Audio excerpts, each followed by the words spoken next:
자, 학생들 오늘은 위암에 대해서 그동안 배웠던 것을 좀 총합적으로 내외과, 병리과, 방사선과 이런 것들을 다 종합을 해서 위암이라고 하는 것을 이제 총괄적으로 한번 이해해 보는 시간을 갖도록 하겠습니다.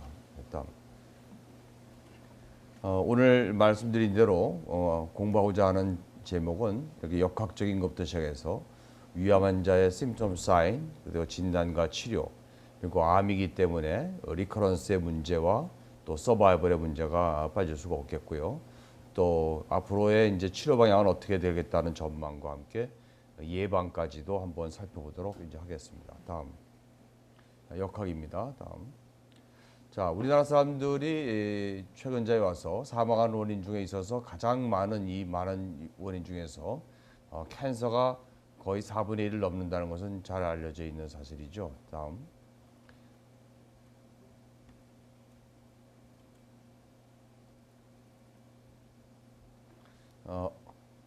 그런데 이런 여러 가지 그 원인들을 크게 봤을 때 연도별로 이제 10년 정도의 터울로 봤을 적에 그 비율이 어떻게 달라지는가 봤을 때 특히나 암의 경우에는 연도를 달리하면서 더 그 분율이 늘어나는 그런 양상을 보이고 있습니다. 다음. 주요 암이 남자와 여자에 있어서 각각 어떤 빈도로 발생하는가를 한번 봤을 때 남자에 있어서는 이런 건 좀 외우시기 바랍니다.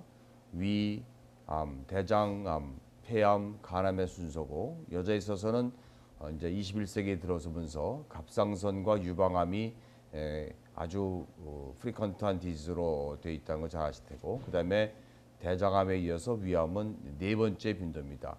우리 국민들의 평균 수명을 가지고 봤을 적에 평균 수명까지 산 사람들의 확률을 봤을 때 남자는 약 5명 중에 2명이 그리고 여자는 3명 중에 1명이 암이 발생한다 이렇게 추정되고 있습니다. 다음이요.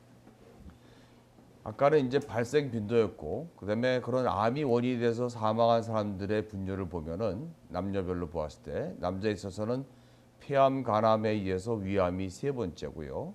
또한 여자에 있어서는 폐암에 의해서 위암이 대장암보다 많은 이런 두 번째의 순위로 되어 있습니다. 이렇게 아까 좀 전에 말씀드렸듯이 발생하는 빈도는 남녀에 있어서 위암이 남자에서는 제일 많음에도 불구하고 폐암이나 간암과 같은 것은 빈도 횟수에서는 좀 떨어지지만 워낙 사망률이 높다는 그런 것이고 위암의 경우에는 이완이 되더라도 상당히 많은 사람들이 서바이브 한다는 것을 볼 수 있는 통계라고 할 수 있겠습니다. 다음. 그래서 암 발생 빈도를 이제 아까 보았던 이런 10년 터울로 보았을 때 지난 10년간에 대장암 이런 것도 좀 기억하셔야 되겠죠. 유방암, 갑상선암, 전립선암이 서구형암이라고 하는 건데 우리나라 사람에도 웨스터나이즈 푸드가 이제 많이 유행하면서 이런 암도 덩달아서 그 패턴을 달리하고 있고 위암 오늘 말씀드릴 위암의 발생은 그러나 거의 스탠스틸로 그냥 이렇게 쭉 가고 있는 현상이다 이렇게 기억하시면 되겠습니다. 다음이요. 자, 암은 지금 말씀드린 대로 이제 평균 연령이 늘어나면서 발생 빈도는 굉장히 늘었는데 사망률이 줄어드는 시대에 들어와 있죠. 즉 암과 동거한다 이러한 표현을 이제 쓰기 시작했는데 보시다시피 빈도로 봐서는 이렇게 쭉 이제 올라가는 추세에 있음에도 불구하고 여기서 2010년을 기점으로 해서 좀 꺾이는 사망률을 볼 수 있습니다. 즉 암 발생이 지속적으로 증가하는 것은 이런 노화 현상, 평균 연령의 증대 이런 것들에 이제 의해서 2001년에 비해서 2009년에는 보시다시피 200명대에서 300명대로 이렇게 많이 늘고 있지 않습니까? 그러나 암 사망률은 이제 1.1%라도 하여튼 줄기 시작했다는 그러한 새로운 사실이 이제 알 수가 있었습니다. 다음. 2011년이 이제 우리나라의 대한소아기학회 50년사가 되면서 이런 커다란 아주 집대성된 그 책이 하나 나왔는데요. 다음 그 책을 들여다보면요. 우리나라 사람들이 1904년 이게 이제 20세기 초반이죠. 이제 일제강점기 때인데 그때에 우리나라 사람들이 걸렸던 그런 그 질병들을 이제 이렇게 보면은 이제 통감부 자료에 의해서 봤을 때 가장 많은 빈도로 있는 것이 소화기계의 질환들이 다른 질병에 비해서 압도적으로 많다는 것을 저희가 알 수가 있었습니다. 다음이요. 그때에 이제 동아일보에 이제 1936년도에 실린 위암 이야기라고 하는 것을 보면요. 한 번 걸리기만 하면 사형 선고받는 위암이라고 이제 되어 있습니다. 그래서 이 병에 대해서는 노인만 걸리는 것이 아니니까 노소를 물러나고 안심 못한다. 이러한 기사가 위암에 대해서 나와 있는 것을 볼 수가 있습니다. 다음. 이런 암은 특히나 우리가 어떤 음식물을 어떻게 먹느냐 하는 식생활과 굉장히 관련이 있는 것인데 그 관련성의 빈도를 보면 우리가 흔히 알고 있는 암의 가장 커다란 원인 중에 하나라고 하는 흡연이 30% 정도 관련이 있다고 하면은 음식은 35%로 그보다 더 높다 이렇게 통계적으로는 되어 있어요. 역사적으로 보면은 1930년대까지 미국을 비롯한 선진국에 있어서도 위암이 제일 많았습니다. 그 많은 이유는 그때까지만 해도 냉장고라는 게 없었기 때문에 음식물을 오랫동안 보존하려면 염장이라고 그러죠. 소금에 절였다 먹는 수밖에 없었기 때문에 이 위암이 가장 많이 걸렸었는데 이 냉장고가 1930년대에 미국의 전역에 이제 보급이 되기 시작하면서 짠 음식이나 절인 음식 이런 것들은 이제 줄어들었고 그렇게 되면서 이제 고기를 요즘에 와서는 또 근데 많이 먹으면서 그 웨스터나이즈 캔서라고 하는 대장암, 유방암, 전립선암 등이 음식물과 관련된 소형 암으로서 이제 급증하고 있습니다. 다음이요. 오늘 말씀드린 위암의 세계적인 국가별 분포를 보면 이런 빨간색에 가까운 것들이 이제 높은 빈도인데 이런 소련 이제 러시아죠. 러시아 그다음에 중국 이제 우리나라 일본 그다음에 동부 유럽 스페인 이런 데가 굉장히 높은 빈도고 남미에서는 페루와 칠레가 높은 빈도입니다. 반면에 미국이나 아프리카와 같은 것이 위암에 걸리는 빈도는 상당히 낮은 국가로서 이제 분류가 되는데 실제로 인도나 아프리카 같은 경우에는 우리가 좀 이따 나오겠지만은 위암의 발생 원인 중에 큰 비중을 차지하고 있는 헬리코박터균에 대해서 거의 90%가 다 감염되어 있습니다만은 이 나라 사람들은 이렇게 보시다시피 위암의 발생 빈도는 우리나라 일본에 비해서 훨씬 이렇게 낮은 빈도로서 발생한다 이렇게 기억을 하시기 바랍니다. 다음이요. 자 이제 인구 10만 명당의 위암 환자를 세계적으로 이제 비교해 보았을 때 좀 부끄러운 것 이제 사실인데 우리나라 사람은 남녀 모두가 인구 기준 명당 세계 빈도 1위입니다. 남자도 1위고 여자도 1위가 되겠습니다. 이렇게 인구 명당 제일 많이 발생하는 우리나라 암이 이제 위암인데요. 다음이요. 그러한 위암의 발상을 위의 해부학적인 구조별로 보았을 때, 즉 초록색은 카디아, 노란색은 이제 폰더스에서 돼 있고, 하얀색은 그다음에 노란색은 바디입니다. 빨간색은 이제 디스탈 안트룸이고 이렇게 보았을 적에 같은 동양민족권에서도 일본은 이제 미드바디가 제일 많이 걸리고 있고 그러나 우리나라나 차이나 같은 경우에는 빨간색인 로우 원서드의 가장 많은 빈도로 발생함을 이제 알 수 있습니다. 그다음에 유럽 쪽에서도 봐도 재밌는데요. 이 같은 유럽 쪽이지만 이탈리는 이 어퍼 원서드 카디아 쪽에 생기는 확률이 이렇게 굉장히 낮은 편의 레러티브에 보이지만은 다른 유럽 나라인 저먼, 네덜란드, 영국과 같은 미국 이런 데서는 거의 40% 이상이 또 특히나 영국 같은 데서는 50% 이상 정도가 이렇게 위쪽에 위에 발생한다 이런 것을 비교적으로 이제 기억을 하시기 바랍니다. 다음이요. 자, 그 에피데미올로지하게 이제 좀 이제 보고 있는데 이러한 위암은 어떠한 요인에 의해서 발생하는가 하는 걸 봤을 때 전체적으로 이렇게 크게 카테고리를 찌면 만성적으로 크로닉하게 아트로픽 게스타이티스가 이 정도의 연한 동안 치료가 되지 않고 있으면 그 점막에는 위암이 생길 수 있는 리스크가 높아진다. 이렇게 기억하시면 되겠고 그다음에 또 인테스티널 메타플라시아, 그다음에 previous history of gastrectomy, 즉 예전에는 햅틱 얼스가 있을 때의 가장 근치적인 치료 방법 중에 넘버 원이 위 절제술이었습니다. 그렇게 하고 나면 나머지 남아있는 위를 잔위라고 그러지 않습니까? 그 잔위에 생기는 암의 발생 빈도는 이 정도 시간이 걸린다면 그건 프라이머리 서저리를 한 후에 약 20년 내지 25년 지난 그런 그 잔유에 위암이 잘 발생한다 이렇게 기억하시면 되겠고 아까 말씀드렸던 이러한 균주의 감염 또는 흡연자는 비흡연자에 비해서 2, 3배 정도의 리스크를 가지고 있다 이렇게 기억하시면 되겠습니다. 다음. 또한 위암이라고 하는 것은 어쨌든 간에 음식물이 통과하는 그런 폐수에 있는 기관이기 때문에 어떤 음식을 어떻게 먹었느냐 하는 것이 굉장히 식이 요인으로서 큰 작용을 하는 그 장기인데요. 이 식품 보존제에 들어가는 질산염이 들어가 있는 방부제가 많이 들어있는 그런 음식물을 많이 먹어도 그렇고요. 염장한 식품, 그러니까 소금에 절인 것들 또는 훈제 식품, 불에 태운 것들 이런 것들이 상당히 위암 발생 원인의 위험 인자로서 되어 있습니다. 우리가 주로 먹는 음식 중에서는 된장찌개나 김치 깍두기 이런 것들이 직화구이 생선 이런 것들이 상당히 위험한 인자로 되어 있고 그러나 보호 인자로서는 같은 콩으로 만들었지만 된장찌개의 된장은 상당량의 소금이 제조 과정에서 들어가지만 청국장은 자연 발효 쪽으로 가기 때문에 염분을 추가하는 것이 훨씬 적기 때문에 보호 인자로서 되어 있고 그 밖에 이러한 식품들은 하나의 보호 식품으로서 분류가 되고 있다 이렇게 기억하시면 되겠습니다. 다음이요.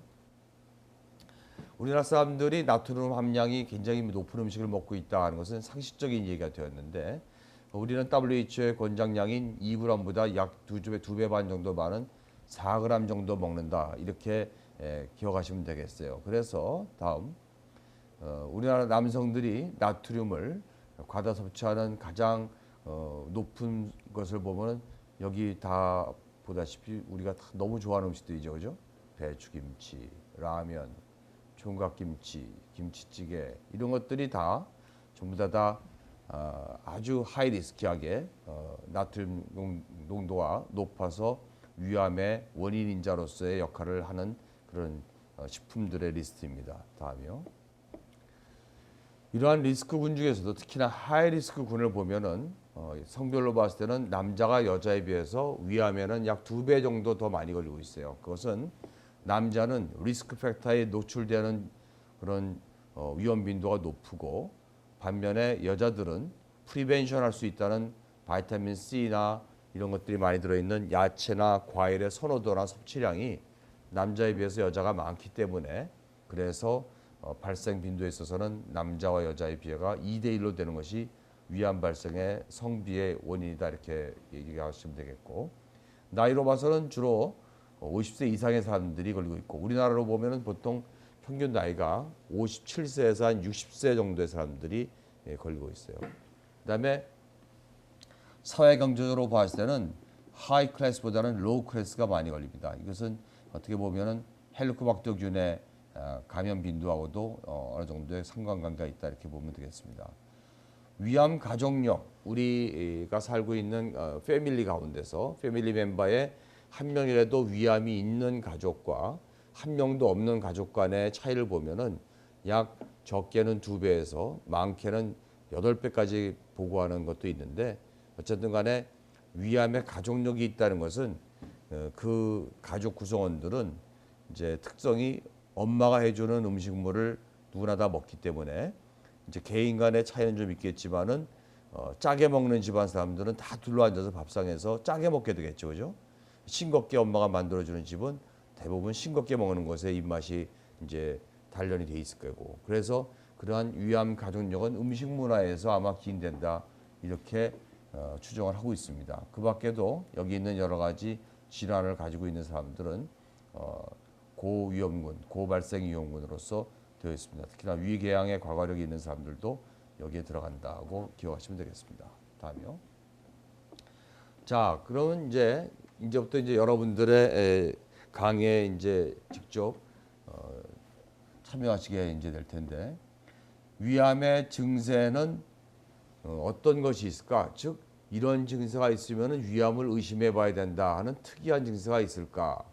그러한 퀘션에 대한 답은 비특이적이라는 것입니다. 즉 위암이 있는 사람들의 증세를 쭉 모아보면은 소화가 잘 안 되고 상복부가 아프고 대변을 봤더니 가끔 검게 나오고 어지럽고 몸무게가 자꾸 감소되고 메스껍다가 못해 토할 수도 있고 이러한 증세는 우리가 위암에서만 있으면은 위암의 특이적인 증세라고 하겠지만 잘 아시다시피 이러한 심토은 gastritis, ulcer, 이제 위경련, 위운동 장애군 이런 데서에도 충분히 나타날 수 있는 것이기 때문에 아주 특이한 증세라고 할 수가 없습니다. 특히나 아주 이런 소화기 계통의 증세는 하나도 없었는데 건강검진을 하다 보니까는 우연히 내가 위암이라고 진단받아서 왔습니다 하는 사람들이 early breast cancer 환자에 있어서는 60% 정도를 넘고요.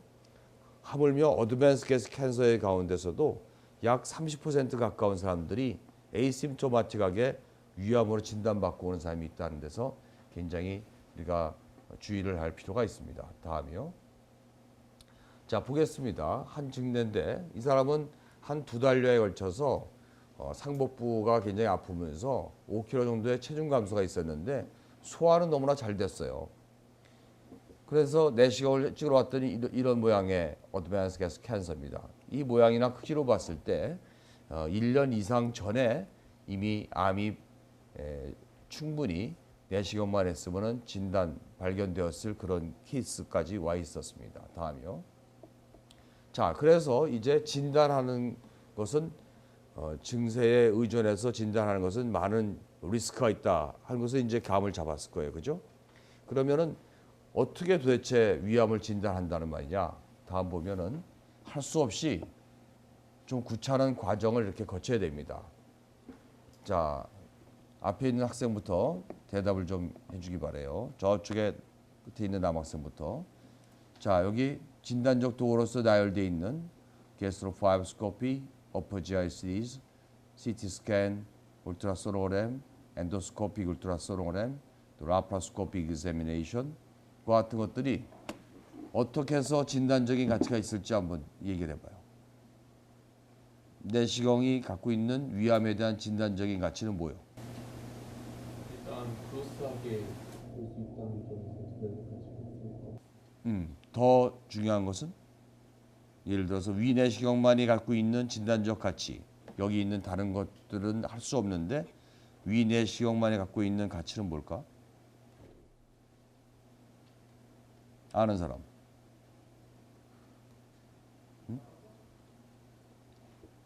이런 것들은 마이옵시를 못하지 않소.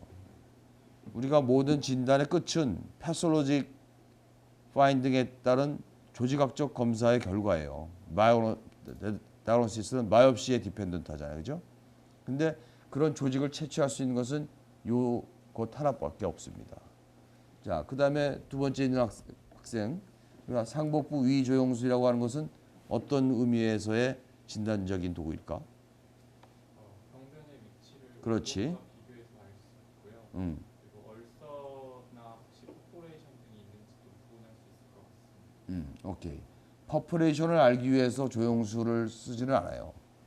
잠시 얘기했었지만은 만약 더블 컨트라스트로 쓰는 어퍼 GI를 퍼포레이션이 의심되는 환자한테 썼다가는 그 퍼포레이션 된 사이트로 바륨이라고 하는 컨트라스트가 복강내로 퍼져나가면은 바륨 피리토안티스는 굉장히 사망률이 높은 컴플리케이션이기 때문에 절대로 퍼포레이션이 또는 피슐라가 리키지가 의심되는 환자에 있어서는 바륨을 쓰면 안 되고 게스트로그라핀이라고 하는 워터 솔벌 다이를 컨트라스트로 이용해야 된다.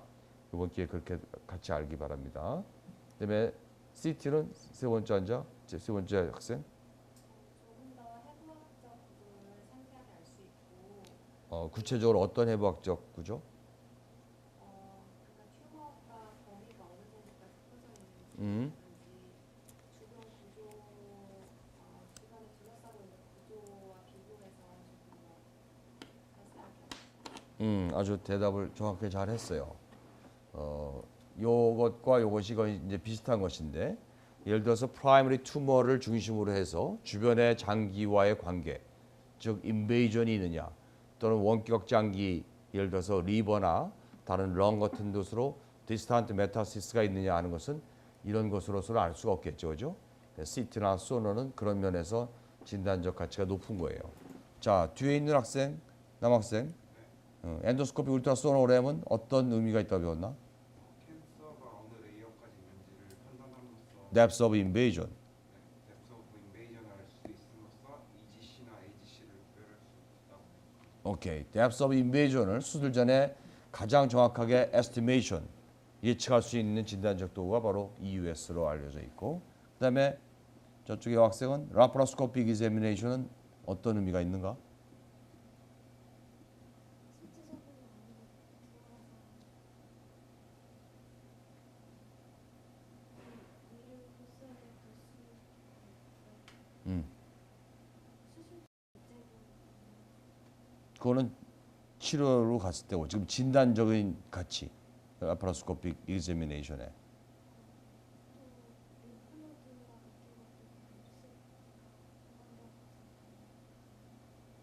이건 좀 같이 알아봅시다. 다음 거 주세요. 자, 지금 물어봤던 거에 대한 대답입니다. 우선 내시경을 보겠어요. 투머가 어디에 있는지, 얼마나 진행됐는지를 유관적으로 관찰할 수가 있고, 제일 중요한 조직 검사로서의 확진이 가능한 유일한 검사 때문에 우리가 레귤러한 이그제미네이션 할 적에 가장 먼저 권장하는 진단 방법은 내시경이에요. 무슨 말인지 아시겠죠? 그다음에 어퍼지아를 찍으면은 투머에 보다 내시경보다도 좀 더 객관적인 위치와 범위를 우리가 이렇게 상상할 수가 있겠고, 그죠? 그다음에 CT 또는 소너는 주변 장기로의 침윤 여부와 함께 위벽의 침윤 정도는 얼마나 됐는지, 그다음에 원격 장기로 전이가 됐는지의 여부 이런 것을 알 수 있고, 특히나 초음파는 CT에 비해서 그 어떤 리전이 시스틱할 적에 리버에 있는 시스틱 리전을 예를 들면 그것이 그냥 시스틱 비나인 리전인지 아니면 메타스태틱 리버의 메타스태틱 리전인지 이런 거를 감별하는 데 있어서 CT보다 소노의 감별력이 더 높다 이렇게 기억을 하시면 되겠어요. 그다음에 말씀드린 대로 엔도스코피 울트라소노그램은 위벽 침현 정도 더불어서 위주의 림프절 상태를 알 수가 있는데 어떤 상태를 아느냐 이유에서는 림프절이 커져 있다, 노멀 사이즈다 이 정도밖에 몰라요. 그런데 여러분들이 여기서 꼭 기억하셔야 될 게 림프절이 정상보다 커졌다 할 수 있는 것은 우리 몸의 어떤 상태일 때 커질 수 있을까? 아는 사람 얘기해봐. 틀려도 돼. 그런데 자꾸 디스커션에 참여를 해야지 기억이 오래 남는데 그냥 내가 얘기하는 것만 이렇게 외우고 하면 이게 워낙 방대한 분량이기 때문에 잘 기억이 안 돼요. 틀리면 내가 또 이렇게 교정해 주면 되니까는. 감염 시에도 감염 시 또 언제 커질까? 그렇지. 크게 얘기해. 그지? 그거 맞은 얘기야. 즉, 림프노드가 커져 있을 적에는 우리가 두 가지의 커다란 원인으로서 얘기할 수 있는 게 마지막에 얘기했던 림프노드로의 투머의 메타시스가 일어났을 경우에 커지고요. 또 하나는 아까 얘기했던 인플라메토리 리액션 같은 걸로 의한 리액티브 하이포플라시아 이렇게 해서 커진 거. 그래서 두 개를 할 수 있는데 EUS의 한계점은 아직까지 메타스태틱 노드인지 리액티브 하이포플라시아인지를 감별하는 센시티비티는 좀 떨어지고 그냥 해부학적으로 이게 커져 있다 하는 정도만 알고 있기 때문에 좀 어느 정도의 진단적 가치는 한계가 있다 이렇게 알면 되겠어요. 마지막에 물어봤던 라파로스코픽 익자미네이션은 어떤 중요한 의미를 갖고 있냐 하면요. 여기 있는 페토니얼 카시노마토시스 복막 파중이라고 해서 복각 내에 암세포가 이렇게 이 씨를 밭에다 뿌려놓은 것처럼 쭉 이렇게 돼 있는 그런 스캐터링된 리전을 우리가 CT나 또는 PET-CT, MRI 이런 걸 총동원해도 조기 단계에서는 그것을 병변으로서 감별할 수 있는 능력이 아직까지는 해상도가 따라오지 못해요. 그래서 아주 진행이 많이 된다면 CT 찍어도 알지만 초기 단계는 알 수가 없는데 저런 것들이 왜 중요하냐면 이제 페토니아 카시노마토시스가 있는 것이 확인되는 순간에 치료 방침이 달라집니다. 즉 no way 어떤 것도 서바이벌을 할 수 있는데 도움이 되는 것이 아직까지는 명확하게 없어요. 그러니까 저런 것 같은 경우에는 수술이 아닌 다른 방법도 우선 생각해야 될 커다란 조건 중에 하나이기 때문에 어떤 치료를 결정하기에 앞서서 저것을 있는지 없는지를 확인하는 게 굉장히 필요한데 우리가 내시경 등을 통해서 어리게스 캔서라고 하는 것이 거의 확인된 사람을 갖다가 일부러 본 수술에 들어가기 앞서서 라파로스코픽 이제미네이션하는 것은 과잉된 반응이고, 그죠? 딱 CT를 찍어봤더니 내시경에서와 마찬가지로 굉장히 월이 두꺼워져 있고, 더욱이나 T4A나 T4B처럼 C로사를 벌써 페니트레이션한 어드밴스된 게스 캔서일 경우에는 복강 내에 파종이 CT에서 아직 확연하게 안 보이지만 실제 상황에서 배를 개복했을 때 저런 것이 있어서 그냥 폐복, 오픈 앤 클로즈, 폐복하고 아무것도 못할 경우가 많기 때문에 그것을 조그만 구멍을 뚫어서 복강경을 집어넣어서 확인하는 과정은 굉장히 중요합니다. 그래서 이러한 라파로스코픽 이제미네이션은 사실은 어리게스 캔서가 많은 한국이나 일본보다는 아주 파드밴스한 케이스가 거의 대부분인 유럽 쪽에서 더 많이 발달했어요. 이것은 그만큼 그들이 필요로 하기 때문에 더 발전할 수 있었던 거예요. 우리나라나 일본에서는 그들한테 완전히 다르게 어리 캔서가 많기 때문에 요구사항이 뭐겠어요? 좀 이따 나올 EMR이나 ESD와 같은 것이 우리는 그들과 비교 안 되게 확 발전돼 있고, 필요는 발명의 어머니 뭐 이런 말 있잖아, 그지? 그다음에 라파로스코픽 이제미네이션의 또 하나의 좋은 점은 투머의 리섹터빌리티, 즉 투머가 주변 장기까지 파고 들어가 있을 경우에는 TNM 스테이징에서 T4A에 해당, 그러니까 T4B가 되지 않습니까? 그럼 일단 T4B가 되면은 수술을 들어갔을 때 그 인베이전된 장기를 합병 절제, 같이 컴바인드 리섹션을 하지 않고서는 프라이머리 투머를 때릴 수가 없겠죠. 그런 상황인지 아닌지를 수술 전에 정확히 알아야만 트리트먼트 스트래터지, 어떻게 치료할 것인가에 대한 전략이 올바르게 세워질 텐데, 이 아직까지 나온 CT나 PET-CT 또 이런 것, 쪼노 이런 것들은 아직까지 주변 장기 중에서 가장 많이 침윤하는 장기인 리버나 판크레아스와 같은 것으로 실제적으로 파고 들었는지 아니면 그냥 이렇게 맞닿아 있을 뿐이지 들어간 건 아니지 않을까 하는 감별 능력이 50% 내 정도로 아주 낮습니다. 그래서 만약에 그렇게 돼 있을 경우에는 요즘에는 네오에스번트 케모세라피, 프리오퍼레이트 케모세라피 이렇게 얘기하는 것으로 환자의 다운 스테이징, 그러니까는 투머를 슈링크 시켜서 T4B를 T4A 정도로 해서 컴바인드 리섹션 없이 프라이머리 투머를 잘라낼 수 있는 다운 스테이징을 목표로 하는 치료의 전략을 확 바꿔야 돼요. 서저리가 퍼스트 라인이 아니라 그것은 세컨드 라인으로 밀리고 퍼스트 라인은 키모세라피를 하는 것으로 해야 되거든요. 이런 작전을 짜야 되는데 그냥 크게 열었다가 얼큰하게 얼른 닫고 또 한다는 것보다는 이렇게 라파로스코픽 이제미네이션을 통해서 조그만 구멍으로 이제 이 카메라만 하나 들어가면 우리가 어느 정도 알 수가 있기 때문에 저런 것들이 굉장히 유용하게 쓰인다. 이렇게 이해하시면 되겠습니다. 다음이요. 자, 실제 상황 보겠습니다. 자, 이건 내시경에서 봤을 적에 투머의 바운더리에 이렇게 있는 거 아시겠죠, 그죠? 여기에 노멀 뮤코사하고 구별이 되는 투머가 있는 것인데, 이게 바로 어퍼지아이 시리즈를 찍은 거예요. 같은 환자에 있어서. 투머가 어디 있을 것 같아요? 지금 어퍼지아이 시리즈에서 어디 있는지 이렇게 좀 보입니까? 자, 여러분들 상상 맞았는지 한번 보세요. 투머는 여기 이렇게 있습니다. 맞았어요, 여러분들? 응? 맞은 사람 손 들어봐. 다 틀렸어. 이제 엑스레이는 이제 처음 보고 맞히는 거는 있을 수가 없고 이제 이걸 자꾸 봐야 돼요. 자, 몇 개 더 봅시다. 다음. 이 사람은 이렇게 굉장히 푹 파여 있는 모만스 타입 3의 어드밴스 게스 캔서입니다. 환자의 투머 사이트는 자, 오른쪽 어퍼지아이 시리즈에서 어디에 있을까요? 한번 쭉 보세요. 추정했습니까? 환자의 투머는 여기 있습니다. 이게 스무스해야 될 그레이트 커베이처가 이런 엑스카베이티드 투머 때문에 이렇게 푹푹 파였잖아요. 얘기해 주니까 알겠죠. 근데 이제 맨 처음에는 잘 모르실 거고. 다음 봅시다. 자, 또 나왔습니다. 아주 더블 컨트라스트가 너무나 잘 된 그러한 어퍼지아이 시리즈입니다. 여러분들 이거는 좀 맞춰야 돼요. 왼쪽 사진에서 어디가 투머일까? 이쪽에 이제 파이로 링이 있는 쪽이고 이쪽에 이제 어퍼바디 흔들 수 있는 데입니다. 이쪽이 이제 앵글이고요. 이제 이렇게 된 게 그레이트 커베이처, 레스 커베이처지 않습니까? 투머는 여기 있습니다. 맞췄습니까? 오른쪽 끄집에서 어디가요? 금방 쉽게 맞췄죠? 여기 있습니다. 여기서 이렇게 가야 되는데 여기 얼서 크레트가 있어서 바륨이 코팅돼 있고 이건 엘리베이트된 리전에서 바륨이 코팅이 안 됐고 그렇게 이해하시면 되겠어요. 다음. 자, 그다음에 이제 내시경을 하는 데 있어서는 요즘에 와서 굉장히 어리 스테이지에 발견되는 스몰 사이즈드 어리게스 캔서가 많다는 거 다 알고 계시죠.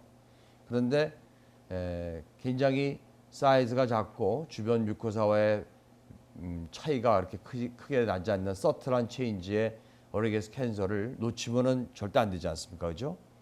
그런 것들을 놓치지 않고 아주 미세한 변화도 다 알아내기 위해서 우리가 색소라고 하는 것을 내시경할 때 뿌리고 스프레이하고 주변 점막과의 그런 컨트라스트를 줘가지고서는 어리 스테이지의 캔서를 이제 발견하려고 하는 것이 색소 내시경인데 그때 쓰는 색소로서는 가장 많이 쓰인 것이 인디고 카민이라고 하는 것이고 그다음에 메칠렌 블루, 그다음에 콩고레드 뭐 이런 것들이 있습니다.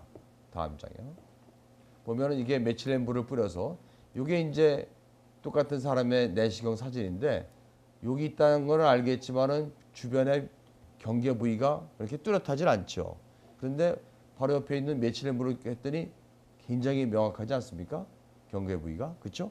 이렇게 해서 이런 다이 스프레이 메소드라고 하는 것을 써서 투머의 바운더리와 아주 스몰 사이즈의 투머도 발견해낼 수 있다. 이렇게 하시면 되겠고 그 다음 거 볼까요? 인디고 카민 뿌렸을 적에 이게 안 뿌렸으면 잘 못 보였을 이런 것들이 투머가 이렇게 싹 나타나지 않습니까? 그죠? 네? 이것들은 다이를 이렇게 쐈기 때문에 컨트라스트가 돼서 쉽게 우리가 진단을 놓치지 않고 할 수 있었다. 이렇게 이해하시면 되겠습니다. 다음. 자, 메타크리핑이라고 하는 것은 무슨 말인지 한번 봅시다. 여러분, 투머를 이제 이렇게 보면은 여기가 이제 파이로링이고 딱 보니까 서브토탈 게스트티브한 거 같죠, 그죠? 자, 그러면 이 어떤 환자는 여기서 이렇게 리섹션 라인, 절제선이 이루어질 수도 있고 어떤 사람은 또 이렇게 될 수도 있고 그렇겠죠, 그죠? 자, 그러면 저기 맨 끝에 아까 1번에 대답했던 학생, 우리가 위를 절제할 때 그 절제선을 결정하는 두 가지의 제일 중요한 팩터가 뭐예요? 응? 뭐가 있을까? 그렇지. 당연히 투머가 어디 있는지 알아야지 그게 기준이 되겠지. 또 하나의 또 중요한 팩터는 응? 크기? 위치나 크기나 뭐 그게 그거지, 그지? 그건 바운더리만 알면 되는 거기 때문에.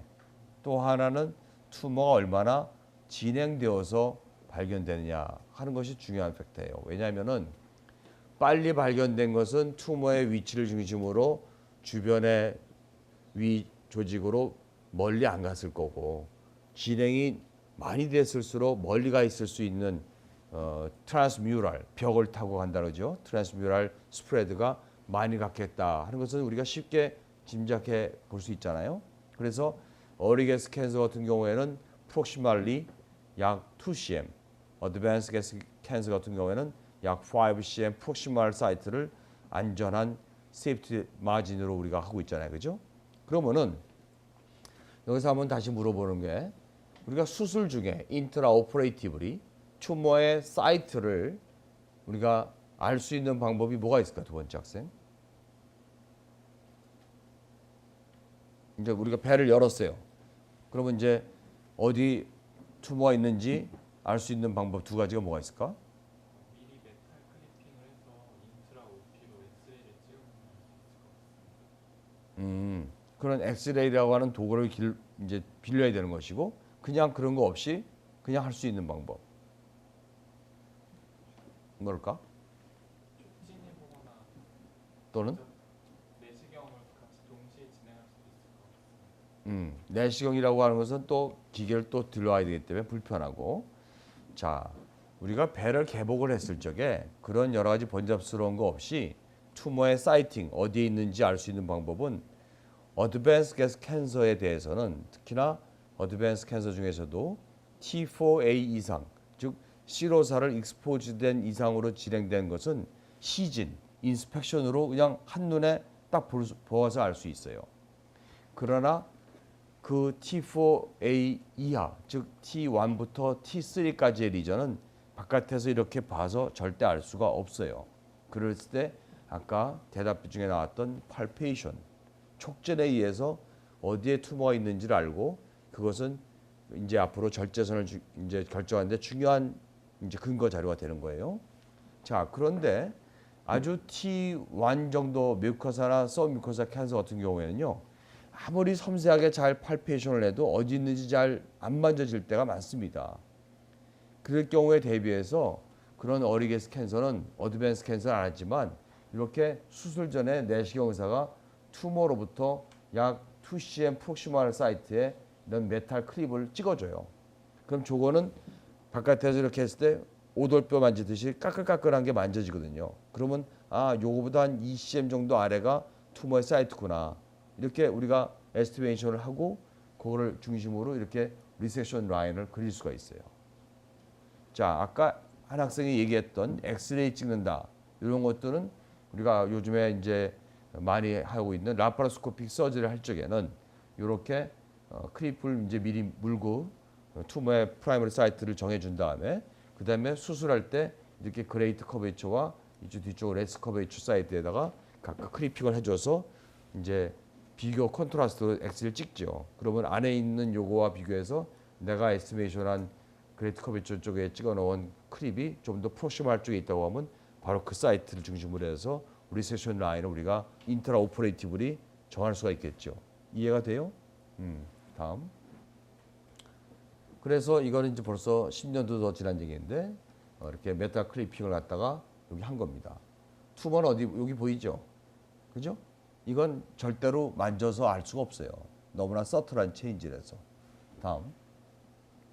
자, 그다음에 몰프로직하게 우리가 어리게스 캔서와 어드밴스 캔서는 이제 나눠서 있는데 타입 1, 2, 2A, 2B, 2C, 3 이렇게 돼 있는데 우리가 여기서 짚고 넘어가야 될 것은 다 이제 명칭은 다 아실 텐데 이런 프로트루디드 타입과 그다음에 이게 그 엘리베이트 타입 2A 간의 차이를 알아야 되는데 이 그냥 튀어 올랐다고 해서 많이 튀어 올라오면 타입 1이고 적게 튀어 올라오면 타입 2A다 이렇게 하는 것보다는 과학적으로 정상 뮤코사 두께의 2배 이상 또는 5mm 이상 엘리베이션이 됐을 때는 타입 1이라고 하고 그보다 못 미치는 정도의 엘리베이션이면 타입 2A로 한다.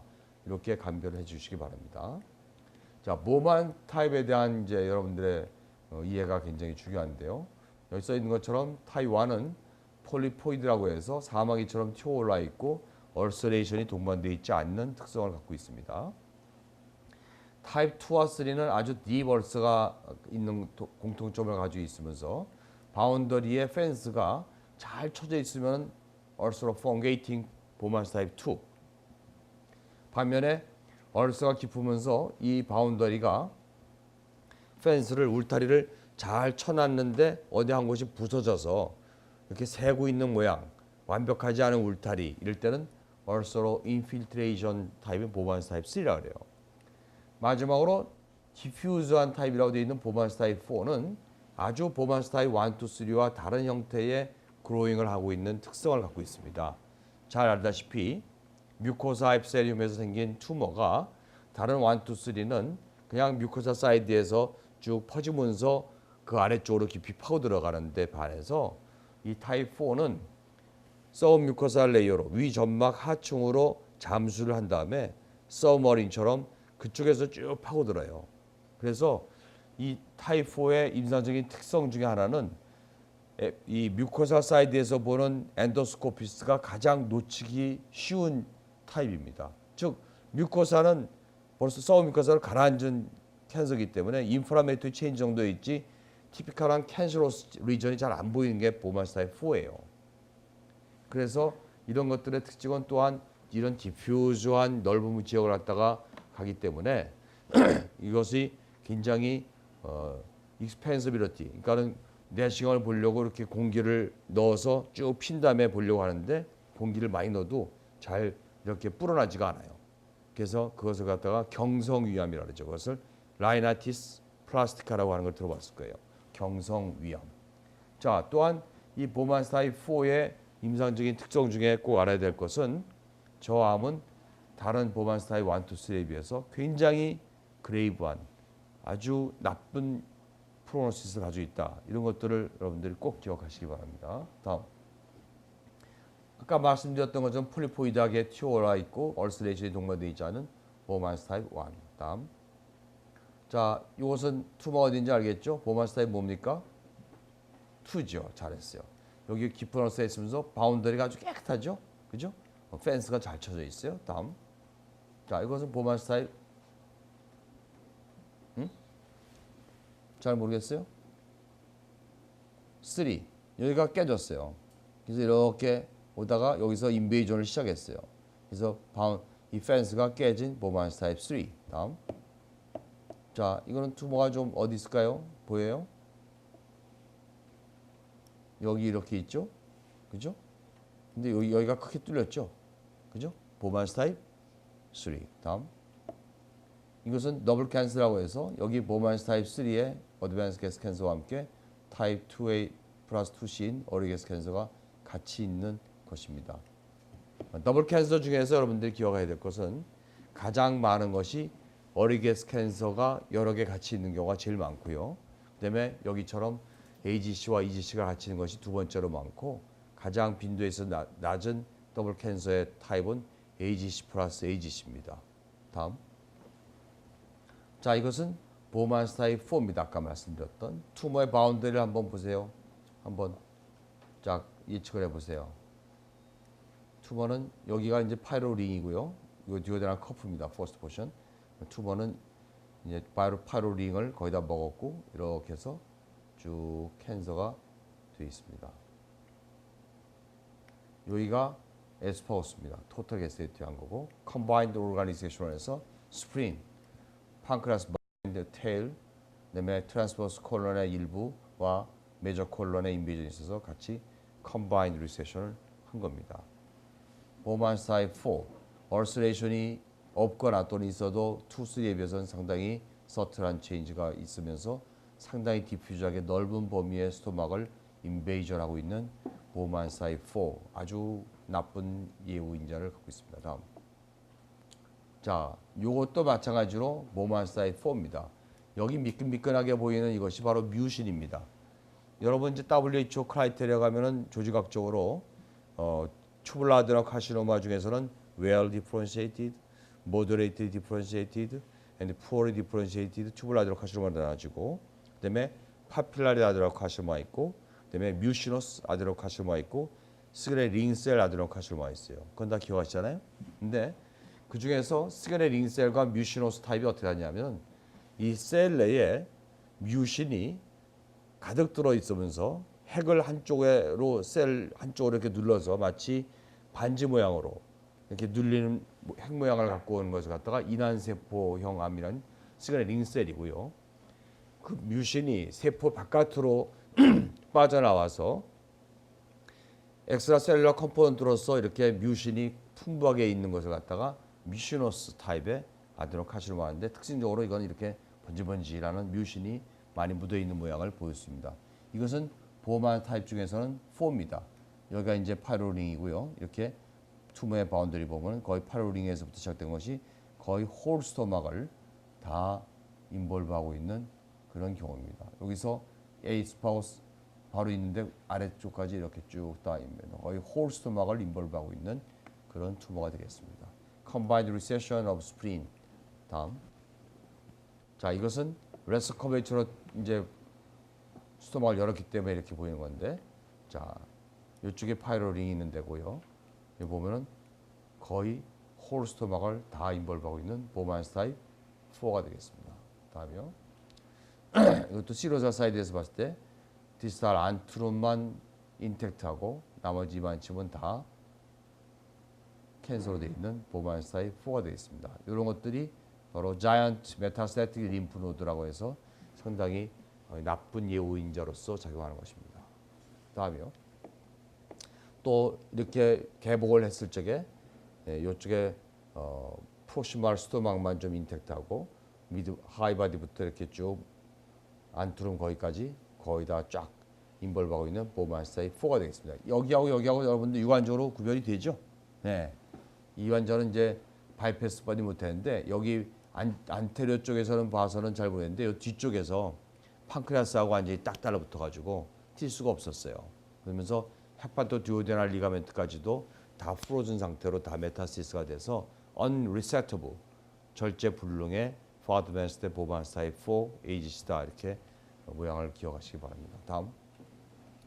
자, 보반스타입 4가 심플 아우더맨에서 진단됐던 예예요. 자, 그게 무슨 소린가? 우리가 이렉트 포지션에서 이제 보거나 이렇게 했을 때 스토막 내에 가스는 상당히 이렇게 스무스한 마진을 갖고 있지 않습니까? 그죠? 근데 여기서 보십시오. 레프트 오프 쿼드런트 보면 여기 그림자가 굉장히 일레귤러한 월을 보이지 않아요? 저것이 바로 보반스타입 4 캔서가 있기 때문에 저렇게 우울쭈글한 모양의 스토막 가스 섀도우를 보이기 때문에 그냥 심플하게 하나 보고 이 사람 보만 사용 위험 환자 아니야? 검사해봐야 되겠네 했던 그런 좋은 예입니다. 자, 다음이요. 케이스 보겠습니다. 스토막의 AMC 즉 안트롬 미드바디 그다음에 카디아 홀 스토막을 다 인벌브한 보만의 사용이었고 프로리 디퍼런시에이트 아드enocarcinoma라고 해서 엔도스코피 바이옵시가 나왔던 환자입니다. CT를 찍었더니 아사이티스가 많이 있어서 페토니알 카시노마토시스, 페토니알 시딩이 룰아웃을 해야 될 상태였고 오바리에 메타시스가 의심되었던 그런 경우였습니다. 그래서 이 환자는 이제 이 날짜에 이런 시딩을 확인하기 위해서 이거를 시작했고 움밀크스로 이제 카메라가 들어갔습니다. 들어갔더니 페토니알 시딩이 상당히 진행된 상태에 있었고 유테러스를 비롯한 보스 오바리에 메타시스가 있는 것을 확인하고 그냥 폐복하였습니다. 그 다음에 이런 약제로서 키모세라피를 했던 환자의 상태를 좀 보겠습니다. 다음이요. 자, 내시경을 딱 해봤더니 이렇게 생겼어요. 여러분들이 일상적으로 보는 위 내시경에서의 폴드의 모습과 달리 굉장히 시컨드 게스트릭 뮤코살 폴드를 볼 수 있을 거예요. 굉장히 두껍지 않아요? 그죠? 이것이 보만스타입 4의 특징적인 내시경 소견입니다. 반드시 좀 기억하시기 바라요. 이거는 어떤 샬롯 알소레이션이 같이 이제 좀 있었고요. 다음. 자, CT를 찍었습니다. 바로 저런 엔도스코픽 파인딩을 보이는 환자에 있어서는 내시경으로 바이옵시를 해도 계속해서 폴스 네거티브가 나오는 경우입니다.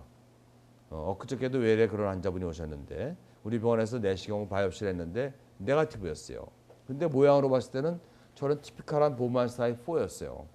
그것이 내시경에서 바이옵시가 안 나오는 이유는 아까도 설명했듯이 캔서가 서뮤코살 레이어를 이렇게 가라앉았기 때문에 환자가 내시경 아무리 검사해봤자 네거티브 나온단 말이죠. 그것을 폴스 네거티브라 그러죠. 그죠?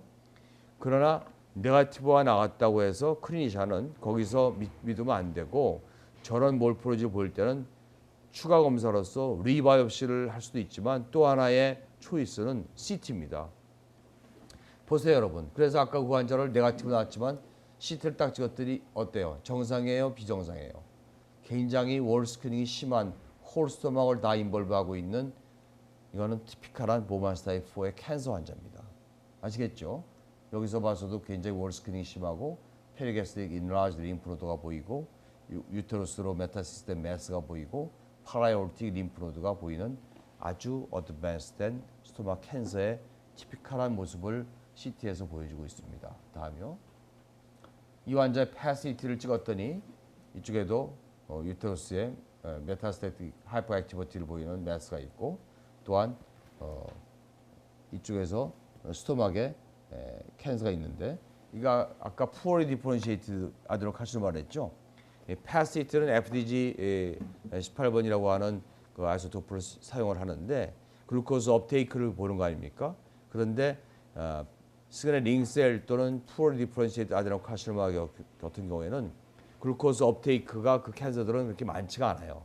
그래서 아주 티피컬하게 여기가 변화가 없는 이유가 그런 셀 타입에 따라서 히스토로직 타입에 따라서 캔서가 있음에도 불구하고 이렇게 티피컬한 월 스크린이 있음에도 불구하고 하이퍼메타볼릭 액티비티 SUV 맥스가 2, 3 정도 이하로 떨어지게 업테이크 될 수 있다는 것을 반드시 기억을 하시기 바랍니다. 다음.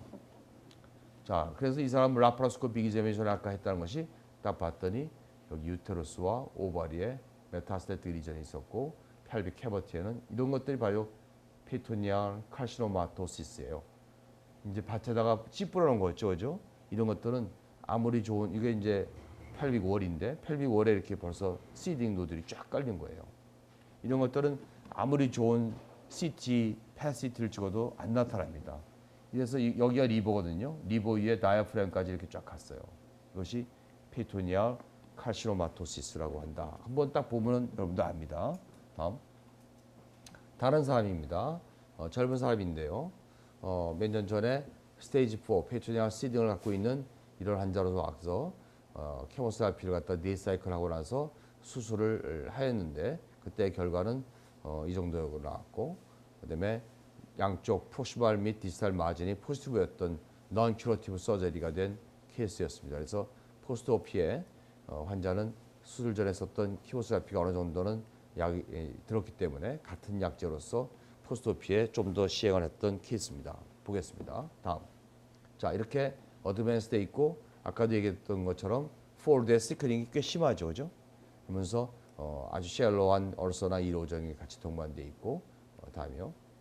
그래서 이 환자 CT 찍었더니 아까 조금 아까 봤던 것처럼 스토막 월의 스크닝이 상당히 심하죠, 그죠? 네, 그러면서 이쪽에서 뒤쪽에 있는 판크레아스와의 인베이전이 굉장히 의심되는 T4B가 의심되는 리전입니다.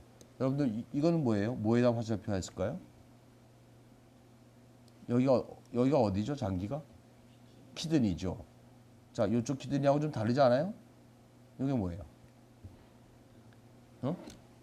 저게 바로 하이드로 네프로시스입니다. 그러니까는 페리유레테랄 메타시스가 있어서 디스탈 플로우를 갖다가 막고 있으니까는 미케니컬 옵스트럭션이 돼서 키드니의 펠비스나 안쪽으로 이렇게 수신증이라 그러죠. 물이 차는 소변이 찬 거죠. 이런 섀도우를 그리고 있습니다. 그래서 이게 하이드로 네프로시스가 오면 페토니알 시딩이 심하게 돼 있구나는 것을 시사하는 소견이죠. 다음요.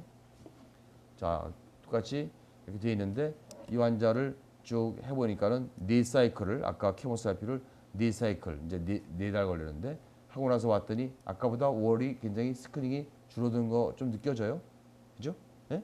이렇게 느껴지면서 이쪽에 판크레아스와도 이게 라인이 팻 라인이 보이는 T4B가 T4A로 다운 스테이징 된 어떤 양상을 보여서 들어가서 실제적으로 리섹터블 했고 그래서 토탈 게스트렉토미를 했습니다만은 아직까지는 4개월 동안에 마진이 양쪽 다 포지티브인 non curative 서저리밖에 안 됐습니다. 그러나 이런 서저리에 대한 가치 평가는 우리가 포지티브하게 봅니다. 즉 이 수술로 인해서 모비디티 앤 모틸리티가 생긴다면은 그것은 고려해 봐야 되겠지만 이것처럼 투머를 제거할 수 있었잖아요. 그전에는 T4B이기 때문에 할 수 없었던 것을 unresectable 투머를 키모세라피에서 resectable 투머로 컨버전 시켰습니다. 그죠? 그래서 이렇게 투머를 떼어내면은 이것을 갖다가 디벌킹 서저리라고 합니다. 투머 매스를 덩어리를 떼어냈기 때문에 이런 상태에서 키모세라피를 하면 훨씬 더 있는 상태에서 하는 것보다 잘 듣겠어요? 덜 듣겠어요? 잘 듣겠죠. 그래서 저 고생을 하면서 저걸 떼어낼 수 있는 상태로 컨버전 시키고 그렇다고 판단되면은 4달 지났지만은 들어가서 얼른 떼어내고 다시 이렇게 변화가 월 스크린도 줄어들었고 그다음에 인베이전도 줄어드는 걸 봤을 때 분명히 이 사람한테 듣는 항암제라고 하는 확신을 가지고 또 떼어낸 다음에 똑같은 약제를 쓸 수 있는 크루가 되는 거예요. 이해가 됐어요? 다음. 자, 또 다른 사람입니다. 이 사람은 똑같이 포르 디퍼런시에이트 보반스 타입 4로서 디스탈 게스트에 아울렛 옵스터럴 때 있었어요. 안트룸에 인서클링 매스가 있다 보니까 음식물이 잘 안 내려가서 그래서 환자는 들어가서 피딩 제주노스토미를 했습니다. 즉 떼어낼 수는 없었고요. 환자가 홀스토막을 다 이제 인베이전 했었던 것인데 그래서 피딩 제조노스토미를 하고 이제 이쪽으로 엔테랄 피딩을 시키기 위해서, 즉 아울러 옵서션이 있기 때문에 아무것도 못 먹잖아요. 먹으면 토하잖아요.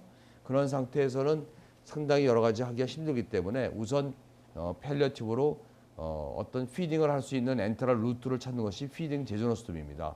즉 인트라비너스로 뉴트리션을 서포트하는 것은 한계가 있잖아요. 그러나 엔테랄 피딩은 훨씬 더 효과가 좋거든요. 뉴트리셔널 서플라이에.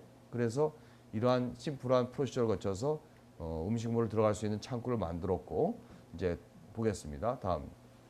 이렇게 내시경 했더니 아울렛 옵서션 때문에 음식물이 가득 위 안에 들어있는 것을 볼 수 있었고, 이런 캔시로스 체인지가 홀 스토막 월에 와 있는 것을 볼 수가 있습니다. 보만 사이 4의 어드밴스 게스 캔서 되겠습니다. 다음이요. 보시다시피 CT를 찍었더니 아까 맨 처음에 봤던 환자보다는 좀 덜하지만 게스틱 월 스크닝이 분명히 와 있고 이렇게 되어 있습니다. 다음이요. 그래서 패시티를 찍었을 적에 환자 푸어리 디퍼런시에이트 때문에 이거 업데이트가 아까처럼 잘 이렇게 심하게 되지는 않고 이런 상태에서 진단을 받고, 다음이요. 이제 10개월 정도에 걸쳐서 오랫동안 케모세라피 했더니 아까보다 확실히 줄어들었죠. 그죠? 굉장히 줄어들었습니다. 그러면서 이 환자가 이제 피딩 제조노스토미를 통해서 이제 케모세라피 레지멘을 그쪽으로 집어넣었어요. 오랄로를 못 집어넣으니까. 그러다 보니까는 아울렛 옵스트럭션도 좋아져서 피딩 제조노스토미는 집어넣고 키모를 하고 이제 이런 수술을 밟았습니다. 물론 이제 그렇게 하다가 더 좋아져서 이제 이렇게 10달 가서 이제 수술을 할 수 있었다 하는 그런 케이스고요. 다음이요. 자, 아까 보다시피 키모세라피 했더니 안 내려가던 것이 지금 이렇게 해서 파이로린을 거쳐서 바륨이 내려가고 있는 것을 보여주잖아요. 그죠? 네? 그러니까 이게 키모세라피의 치료 효과다 이렇게 보시면 되겠고요. 다음. 자, 이 환자는 여러분들이 이제 대답해 줘야 될 차례인데, 심한 파울 오도에 아주 악취가 나는 멜칭이 있고 보미팅을 하는 것을 주소로 한 환자의 어퍼자이 시리즈입니다. 환자에 대한 특성을 얘기해 보세요. 두 번째 학생. GI 트랙이 막혀있지는 거. 아, 그렇죠. 네, 또 그레이트 커베처 쪽으로 폴리포이드한 모양이 보입니다. 또 레스터 커베처 쪽으로 또 매끈하지 않은 그런 커베처가 보입니다. 또 다 좋았어요. 또 하나의 특성은 큰 걸 하나 놓쳤는데,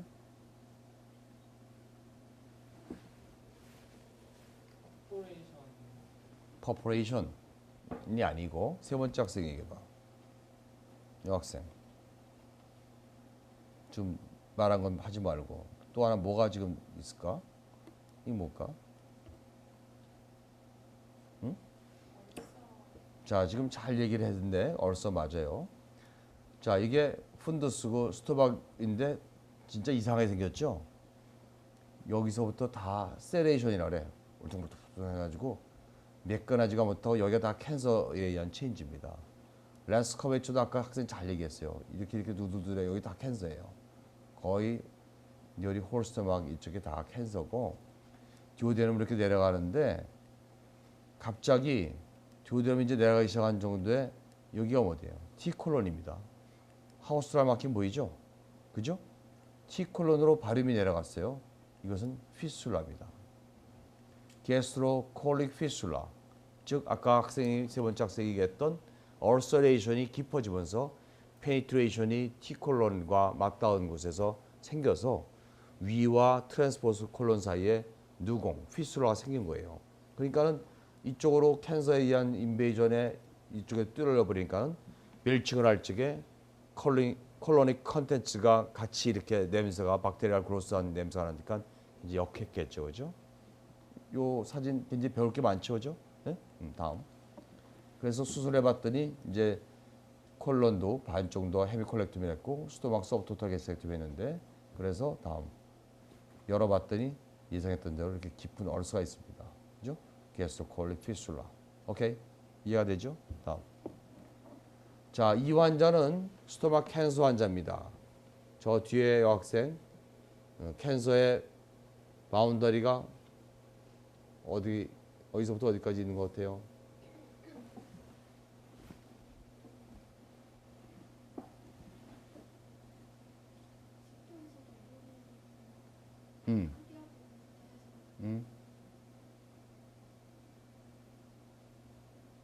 자신 있게 얘기해봐. 잘 시작했어. 마무리. 응? 그렇지. 잘 얘기했어요. 홀 스토막이 다 인볼브 된 것입니다. 이런 것들이 바로 보만사이 4입니다. 보세요. 발음이 이렇게 많이 들어오고 있잖아요. 에스파우스로. 그런데 스토막으로 병이 없다면 이게 쭉 비워져서 많이 내려갔어야 할 텐데 익스펜시빌리티가 없잖아요. 펴지지가 않으니까는 신장이 안 되니까는 이게 스토막이 펴지지가 않잖아. 보만사이 4예요, 이게 바로. 네, 다음. 자, 그럼 뒷절에 있는 남학생, 이건 다른 환자인데 이 환자의 투모의 바운드는 어디예요? 어퍼제 공부하고 있습니다. 지금 우리가 어디서부터 어디까지가 투모예요?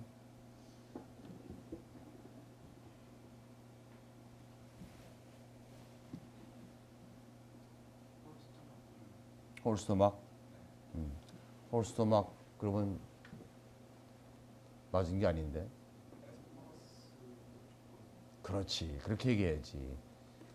여기 이야기한 거죠? 네, 맞았어요. 디스탈 에스파우스가 이것을 이제 숄더링 이펙트라 그래요. 캔서 때문에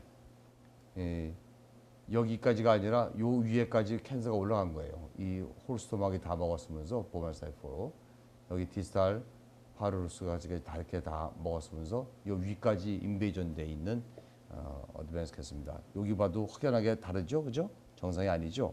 똑같은 모양 보이죠, 지금요, 그죠? 네, 이런 걸 꼭 기억하시기 바랍니다. 다음. 자, 그래서 우리가 정상 위의 모습이 어떻게 되는지를 우선 좀 봐야 되겠어요. 어퍼제를 알려면, 그죠? 자, 이렇게 매끈하잖아요, 그죠? 근데 여기서 이건 뭘까? 이거는 무슨 병이 있네? 이렇게 하지 말라고 일부러 이런 걸 찾아냈어, 내가. 이것은 페리스탈틱 무브먼트 때문에 이렇게 살짝 페리스탈틱 무브먼트가 한 것이지 이게 비정상적이 아니라는 게 굉장히 스무스하잖아요. 그죠? 근데 왼쪽에 이제 병든 거야. 병든 스토막을 보면은 엉망이죠? 그죠? 그걸 세레이션이라 그래. 뭐가 파먹은 것처럼. 스무스하지 못하고 레스커베이처도 좋지 못하고. 그죠? 여기 보세요. 쭉 다 그렇죠? 다 깨끗하지 못한 걸 알 수가 있죠? 자, 이런 거를 좀 티피컬한 경우니까 기본적으로 알면 좋겠습니다. 다음. 자, 이제 진단하는 데 있어서 파시티라고 하는 것은 우리가 여태까지 CT나 소노가 우리 몸에 있는 네오플라즘을 즉 신생물 새로 생긴 것을 갖다가 어떻게 발견했느냐. 원래 아나토미컬하게 없어야 될 물질이 새로 발견되었을 적에 그런 해부학적인 변동을 가지고 디지즈다 이렇게 발견해내는 것이 진단적인 가치를 이루었던 것이 CT나 소노라면은 파시티는 우리 몸에 어떤 신생물이 생겼을 적에 그러한 해부학적인 변이가 일어나기 전에 메타볼릭하게 그 캔서는 노멀 셀과 달리 메타볼리즘이 굉장히 액티비티가 좋다 보니까는 뭔가 아이소토프를 슬쩍 넣어주면 걔를 막 메타볼릭 사이클로 들어가기 위해서 운동을 막 활발하게 하는 그것을 보고 좀 더 어리 스테이지에 진단할 수 있는 굉장히 업데이트된 진단적 가치가 있는 것이 파시티다 이렇게 하면 되겠어요. 이해가 되면 됐어요? 다음. 그래서 그 모양을 보면은 이렇게 파시티를 보면 이것도 보만사이 4죠. 이거는 이제 아까처럼 푸어나 시그널링 셀이 아니기 때문에 굉장히 다르죠. 아까 거하고 그죠? 굉장히 하이퍼 액티비티한 걸 볼 수가 있습니다. 내시경 사진이 이랬던 거고. 그다음에 이 환자는 이렇게 여기가 이제 빗장뼈 클라비클인데 여기서 보여요. 슈프라 클라비클라 림프노드입니다. 여러분들 이거 발음이 어떻게 돼요? 사람 이름? 피르호, 피르호스 림프노드입니다. 이건 이미 스테이지 4에 해당되는 디스탄트 메타시스 M1의 환자입니다. 다음. 자, 이렇게 여러 가지 툴을 써서 이제 진단을 마쳤어요. 그러면 그 사람에 대한 스테이징을 어떻게 할 것인가라고 하는 것이 그 다음번 과제가 되겠는데 우리는 TNM이라고 하는 것을 가지고 병기를 결정합니다. 그 레셔널은 어떻게 되냐면은 병기라고 하는 것은 그 환자의 예후를 대변하는 그런 파라미터인데 우리가 여러분들 저를 보세요. 우리가 캔서가 생겼을 적에 그 환자의 예후를 결정지는 데는 수많은 팩터가 있어요. 그죠? 쉽게 해서 젠더, 남자냐 여자냐, 올드 에이지냐 영 에이지냐는 에이지 팩터, 투머가 얼마나 사이즈가 크냐 작냐, 또는 투머의 위치가 위에 있느냐 위에 아래쪽에 있느냐, 그다음에 투머가 위벽을 얼마나 뚫었냐, T는 뮤코사냐 아니면 시로사냐, 이러한 것들, 림프절은 몇 개나 가 있을까, 이런 차이, 이런 것들이 하나하나 갖다 놓고 보면은 전부 다 굉장히 파워가 큰 예후 관련 인자입니다. 그 하나하나에 대한 가치를 평가하기 위한 분석법을 Univariate Survival Analysis라고 해요. 단별량 생존 분석이라고 해요. 그럼 거기서 p-value가 0.05 이하로 나온 것들만 추려서 한 통 속에 집어넣고 같이 돌렸을 적에 independently, 즉 제가 무슨 팩터이건 간에 관계없이 영향 안 받고 이 팩터 한 가지만 가지고선도 충분히 이 개체의 예후를 관장할 수 있는 파워가 있는 것을 골라내는 것을 갖다가 Multivariate Survival Analysis, 다별량 생존 분석이라고 해요. 그 다별량 생존 분석을 하는 이유는 우리 몸의 예후는 한 가지의 결정으로 나옵니다. 그죠? 내 예후, 성별로 봤을 때는 좋은 인자인데 에이지로 봤을 때는 나쁜 인자. 그럼 뭘로 결정되겠어? 나쁜 인자에 의해서 결정되겠지, 그지? 그 나쁜 인자를 결정짓는 여러 가지 그 아까 얘기를 들었던 것 중에서 가장 멀티베리티에서 파워가 좋은 세 가지의 팩터가 바로 TNM이었어요. 그래서 그 TNM으로 구성된 것이 바로 스테이지, 병기라고 하는 것입니다. 자, 그런 의미에서 이제 병기를 이해하시고 이러한 팩터들로 되어 있는 것은 우리가 학생들이 다 잘 아시는 거죠. 다음. 그러면 이것이 왜 중요하냐? 이런 영향 때문이고, 다음. 그래서 T로 보면은 이것부터 여기까지가 쭉 여러분들이 알고 계신 거고, 또 다음. 그다음에 이 T에 대한 것에 있어서 아까 좀 살펴봤던 EUS는 T1, 2에 해당되는 것과 T3, 4를 감별하는 정도는 이 정도고, 그러나 림프절은 아까 얘기했듯이 이 정도의 민감도예요. 그러니까 커져 있다는 건 아는데 이게 캔서냐, 리티브 하이퍼플라시아냐에 대한 것은 잘 아직까지 모르기 때문에 그렇다. 다음. 자, EUS라고 하는 것을 보면 depth of invasion을 보는 것인데 이게 이제 그 레이어를 봐가지고서는 이제 이렇게 쭉 투머 오다가 이제 여기서 깨진 거를 여기서 여기 깨져서 투머가 이렇게 앉아 있는 것을 보고 이제 그거는 고유근 층합니다. 이것은 이 바깥의 레이어까지가 다 후딱딱 깨졌기 때문에 이것은 시로사까지 간답니다. 이렇게 하는 depth of invasion을 가장 잘 에스티메이션 할 수 있는 것이 바로 이제 EUS다. 이렇게 기억하시면 되겠습니다. 다음이요. N은 여러분들이 메타스틱된 림프노드의 숫자에 따라서 N1부터 시작된 게 아니라 N0부터 시작된다는 걸 꼭 알아야 됩니다. 없는 경우가 있으니까. 그죠? 그러나 T는 제로는 없죠. 그죠? 다음.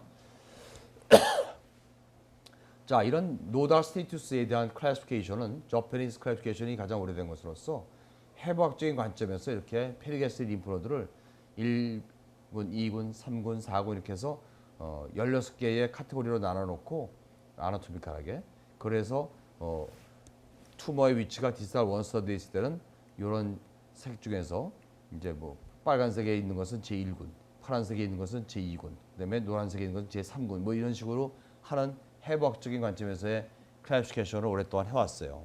그러나 저것이 굉장히 애큐러시가 높을 수도 있지만 리프로듀서빌리티, 너무나 컴플리케이티드, 복잡하기 때문에 재현성에 있어서 좀 떨어지고, 또 너무나 복잡하기 때문에 글로벌하게 스토마 캔서의 수술이 없는 서양에서는 거의 쓸 수가 없어요. 그래서 이제 저런 클래시피케이션은 현재에서는 묻혔고 이제 디스카운트 됐고, 요즘에 와서는 유럽과 미국을 중심으로 한 AJCC, UICC라고 하는 데서 뉴메릭 컨셉, 즉 어느 위치에 있는 림프노드가 메타시스 됐냐에 관계없이 메타가 된 림프절의 숫자가 몇 개냐에 대한 수적인 관념으로 이런 숫자 이거에서 N1부터 N0부터 N1, N2, N3, B로 이렇게 클래시피케이션한 것을 우리가 유니버설하게 쓰이고 있다. 이렇게 역사적인 것까지 같이 알면 더 좋겠죠. 다음. 디스탄트 메타시스는 이렇게 여러 가지 가는 것이고, 다음. 자, 이것이 바로 페토니아 카시노마티스가 있었던 환자의 개복 소견입니다.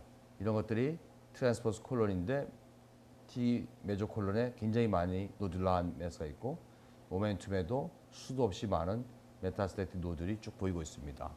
이런 것들이 요건 한 20몇 년 전에 수술 소견인데 그때는 지금보다도 더 CT가 해상도가 낮아서 이런 정도도 이렇게 많이 진행됐는데도 페토니아 카시노마토시스라고 하는 진단을 못 내렸어요.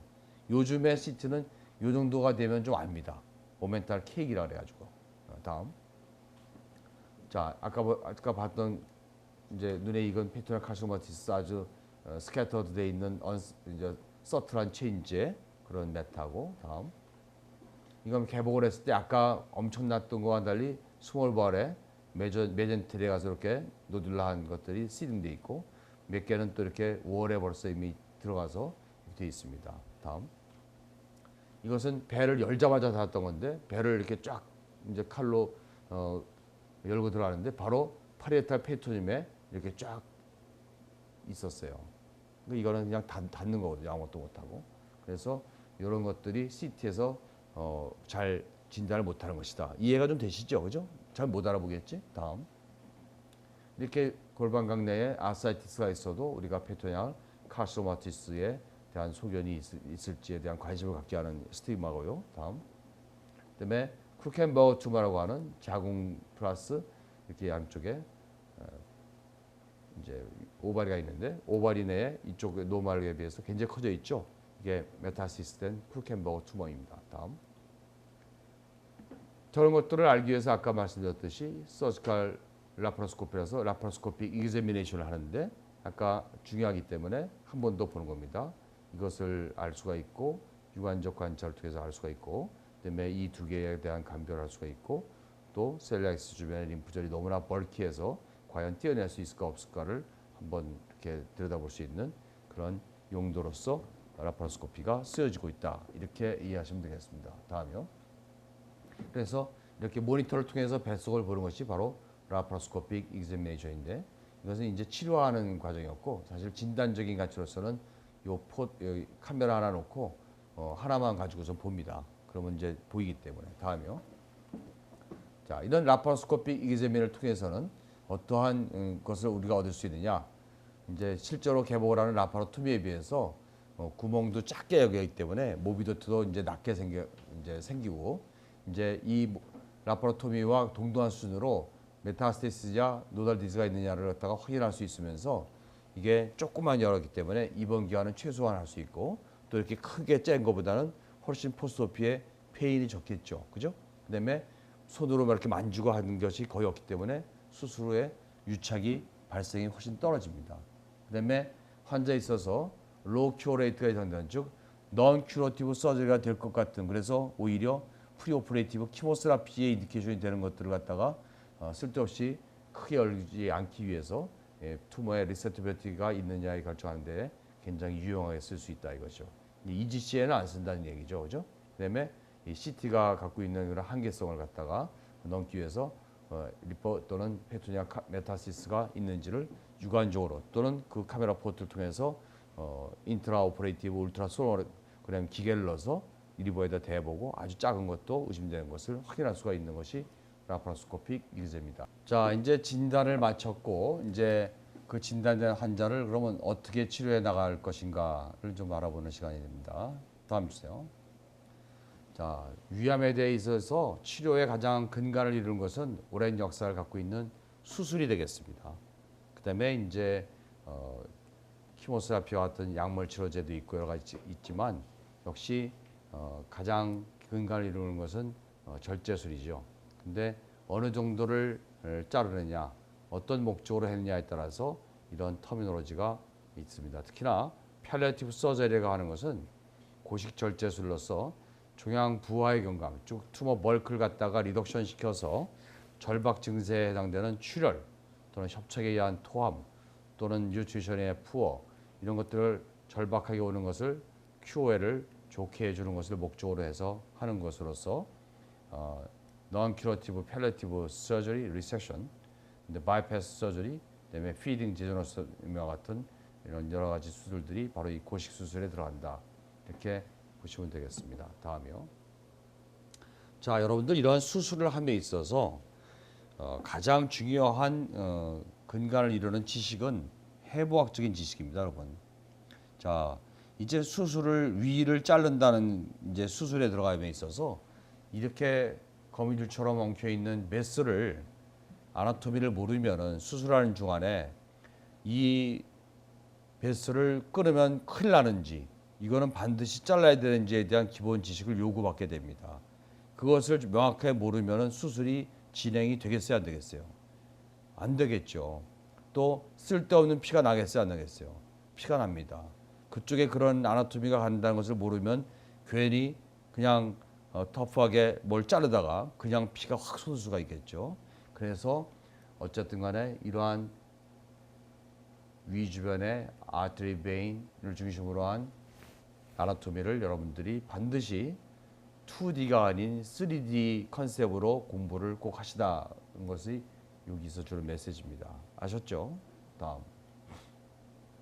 자, 수술에 이제 포인트를 맞춰서 이제 표준적인 위절제술이라는 것은 우리가 3분의 2 정도를 자르는 것을 갖다가 표준적 위절제술로 했어요. 미니멈.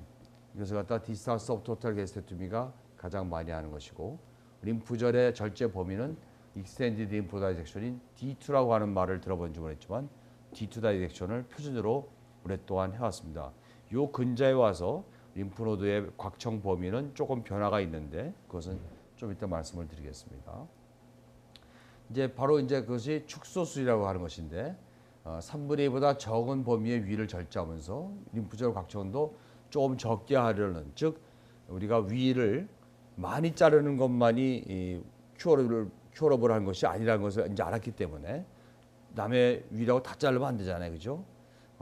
조금이라도 쓸데없는 위를 많이 자르지 않고 좀 더 많이 남겨줘서 밥을 잘 먹을 수 있도록 큐어를 보존해 주면서 온콜로직 마인드로, 즉 캔서는 절대 재발하지 않는 범위 내에 수술이 가장 프로퍼할 겁니다, 그죠?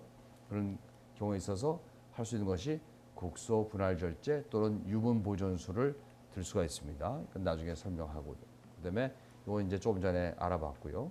확대술이라고 하는 것이 아까 말씀드렸듯이 주변에 combined resection, 리버, 판크레아스, T콜론, 스프린 이런 것들 갖다가 함께 절제해내는 아주 확대 수술도 우리가 디버킹을 위해서는 해야 될 필요가 있는 경우가 있다. 이렇게 아시면 되겠습니다. 다음이요. 자, 이제 수술을 메인으로 하지만 비수술적인 방법으로 소개되고 있는 것이 바로 진단적인 가치만 있었던 내시경을 이용한 치료적인 방법의 접근이 바로 내시경적 점막 절제술이라고 하는 엔도스코픽 뮤코살 리섹션이라고 하는 수술이 되겠습니다. 요즘에 와서는 저 시술에 있어서 한계성을 더 극복하고자 ESD라고 해서 엔도스코픽 서뮤코살 다이섹션이라고 하는 ESD의 방법으로서 좀 치료 방법이 개선되었습니다. 두 번째 비술적인 치료로서 많이 쓰여져 있는 것이 바로 항암제요법이라고 알고 있는 전신 항암 화학요법입니다. 위암은 여러 가지 솔리드 오르간에 생기는 캔서 중에서 약 중간 정도, 중등도의 센시티비티를 갖고 있는 그런 암이에요. 즉 어떤 종류의 암은, 즉 리버나 판크라스에 생긴 캔서는 굉장히 키모세라피의 레지스탕스하고 잘 안 듣습니다만은 다행히 스토마 캔서는 웬만큼은 듣는 것이다. 방법은 이렇게 여러 가지가 있겠고, 그다음에 수술 타이밍으로 봐서 수술 전에 하는 프리오퍼레이티브 네오에즈먼트가 있겠고, 인터오퍼레이티브가 있겠고, 포스트 오퍼레이티브 보조 또는 경감적 화학요법이 있겠습니다. 그다음에 이런 화학요법을 면역 제제와 함께 면역을 이뮨 인핸싱 시키면서 하는 요법이 또 하나 있겠고, 방사선 요법이 있는데 방사선 요법에 대한 그 효과에 대한 평가는 학자마다 아직까지 통일되어 있지 않지만 대부분의 경우에는 위암은 아직까지도 라디오세라피가 표준적인 치료로서 자리 잡지는 않고 있습니다.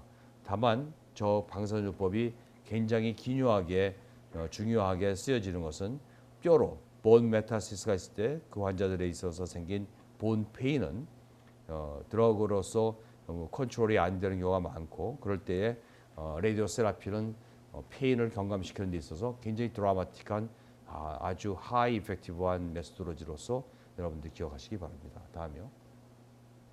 자, 우선 서지컬 트리트먼트를 들어가겠습니다. 다음이요.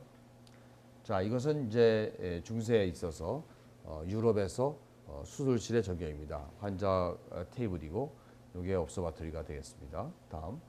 그래서 1881년이 스토막에서는 굉장히 커다란 해인데 인류 최초로 오스트리아 비엔나과 대학의 외과 주임 교수인 테오도르 빌로스가 43세 여성에 생긴 디스탈 안트룸 캔서에 대해서 디스탈 서브토탈 게스트로미 앤드 게스트로 디오드너스톰이라고 하는 빌로스 완 수술을 성공적으로 수행했던 그런 것입니다. 보면은 여기 이렇게 그때의 수술방 전경인데 여기 이제 서전이 있고 어시스턴트가 있고 그다음에 여기 PK들이 이렇게 있고 이렇게 기계가 놓여 있는데 여기가 이제 소독한 알코올이 보이죠, 그죠? 참 지금으로 봐서는 큰일 날 환경이죠, 그죠? 저렇게 수술한다는 게 에이셉틱 개념이 없을 때입니다. 그래서 이런 식으로 이제 인류의 수술이 시작되어 왔었고요. 다음 이것은 좀 더 지난 20세기 초죠. 프랑스 병원에 이렇게 해서 옵서바토리가 이렇게 있었습니다. 그래서 이제 허니아 수술하는 방법이고 다음 또 이제 1907년 독일의 베를린에서도 마찬가지로 이렇게 옵서바토리가 있고 수술을 하고 있습니다. 다음 21세기에 와서는 아주 굉장히 깔끔해졌죠. IT 시대이기 때문에 이런 컴퓨터를 통해서 그 환자가 가지고 있는 무한대의 정보가 수술방 내에 이렇게 제공되고 있고 다음 수술실은 에이셉틱 개념에서 일회용 수술포로 이렇게 갈아입고 수많은 모니터 속에서 수술이 진행되고 있습니다. 다음 개복을 하게 되면은 여러분들 해부학 시간에 다 경험을 했습니다만은 이쪽이 머리고 이쪽이 다리입니다.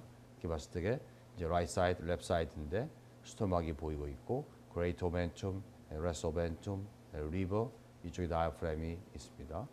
여기서 투머가 어디 보여요?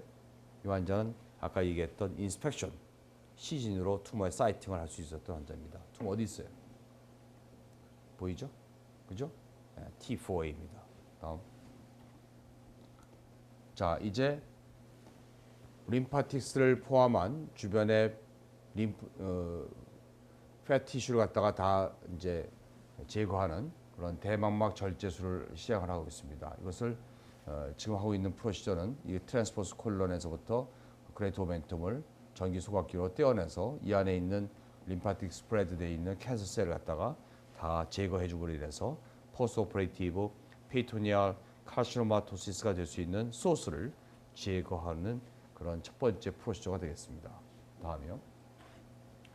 자, 여러분들 예전에 이런 말을 다 할머니 할아버지한테 들었을 수가 있겠어요. 암은 초기에 수술을 하면은 제거를 하면은 어느 정도 좋은 효과가 있지만 진행이 많이 된 사람한테 칼을 대면 더 빨리 죽을 수도 있다. 이런 말 지나가는 말로 좀 들었죠. 그 말이 맞습니까 틀립니까 여러분들 학생들? 그 말이 맞을 수가 있어요. 그런 말이 나온 여러 가지 배경 중에 하나가요. 어드밴스된 캔서는 예전에는 굉장히 오퍼레이션 릴레이티드 모비드된 모터티가 테크니컬하게 여러 가지 따라가지 못한 게 많으니까는 너무 진행된 거 건드려 놓으면 터지고 그래서 죽었어요. 그러니까 그런 말이 나올 수만 있죠. 그죠? 또 하나의 이유가 여기 있습니다. 좀 이렇게 T4A죠. 그죠? 블룩 튀어나와 있는 거 보이죠? 스토막에. 이런 T4A 환자를 그냥 막 수술하다 보면 서전의 글러브가 여기를 만졌다 여기를 만지면은 이쪽 투머를 이쪽으로 마이그레이션 시켜주는 역할을 해요. 수술 중에. 멀쩡한 데다가. 그러니까 이렇게 수술을 딱 열었는데 이렇게 모양이 보이면 얼른 이렇게 꺼즈로 커버리지를 시켜서 노터치 테크닉을 하면요. 아까와 같은 우려는 최소화할 수가 있습니다. 그렇지만 이렇게 진행된 암도 현재의 발전된 의학 기술로서는 훨씬 더 아까 얘기했던 디버킹 서저리의 의미를 포함해서 팰리어티브 트리트먼트는 넌 트리트먼트보다 훨씬 더 위에 있기 때문에 수술을 하는 것입니다. 다음요. 그래서 치료는 어떻게 할 것인가에 대한 전략을 짜야 되는데 여기 써 있는 것처럼 얼마나 병이 지금 진행된 상태로 진단이 되었는지 또는 평소에 위치나 조직형 이런 걸 따라서 얼만큼을 위를 잘라야 될지 그죠? 절제 범위 그다음에 연령을 포함한 환자의 전신 상태를 통해서 이 사람이 수술이 오래 걸리는 컴바인드 리세션을 견뎌낼까 또는 한 오르간이 아니라 여러 개 오르간을 했을 적에 깨어나긴 깨어나지만 포스트 오퍼레이티브에 모비디티를 견딜 수가 있을까? 컴플리케이션을. 다이아베티스가 굉장히 심한 사람인데 오랫동안 스테로이드를 쓰던 사람인데 과연 이런 익스텐디드 서저리가 통할까? 아니면 해가 될까? 이런 것들을 여러 가지로 종합적으로 돌아봐야 됩니다. 우선 1차적으로 내시경이나 또는 초음파 또는 EUS 등을 통해서 그레이딩을 해야 됩니다.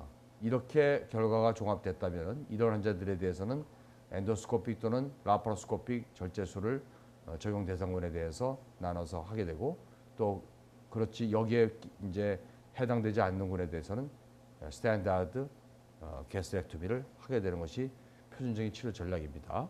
근데 검사를 쭉 해봤더니 특히나 이제 이런 검사에서 진행이 많이 된 것 같아서 좀 더 진단의 범위를 넓혀서 CT도 찍고 라파로스코픽 이제미네이션을 했더니 이거나 이거로 나왔어요.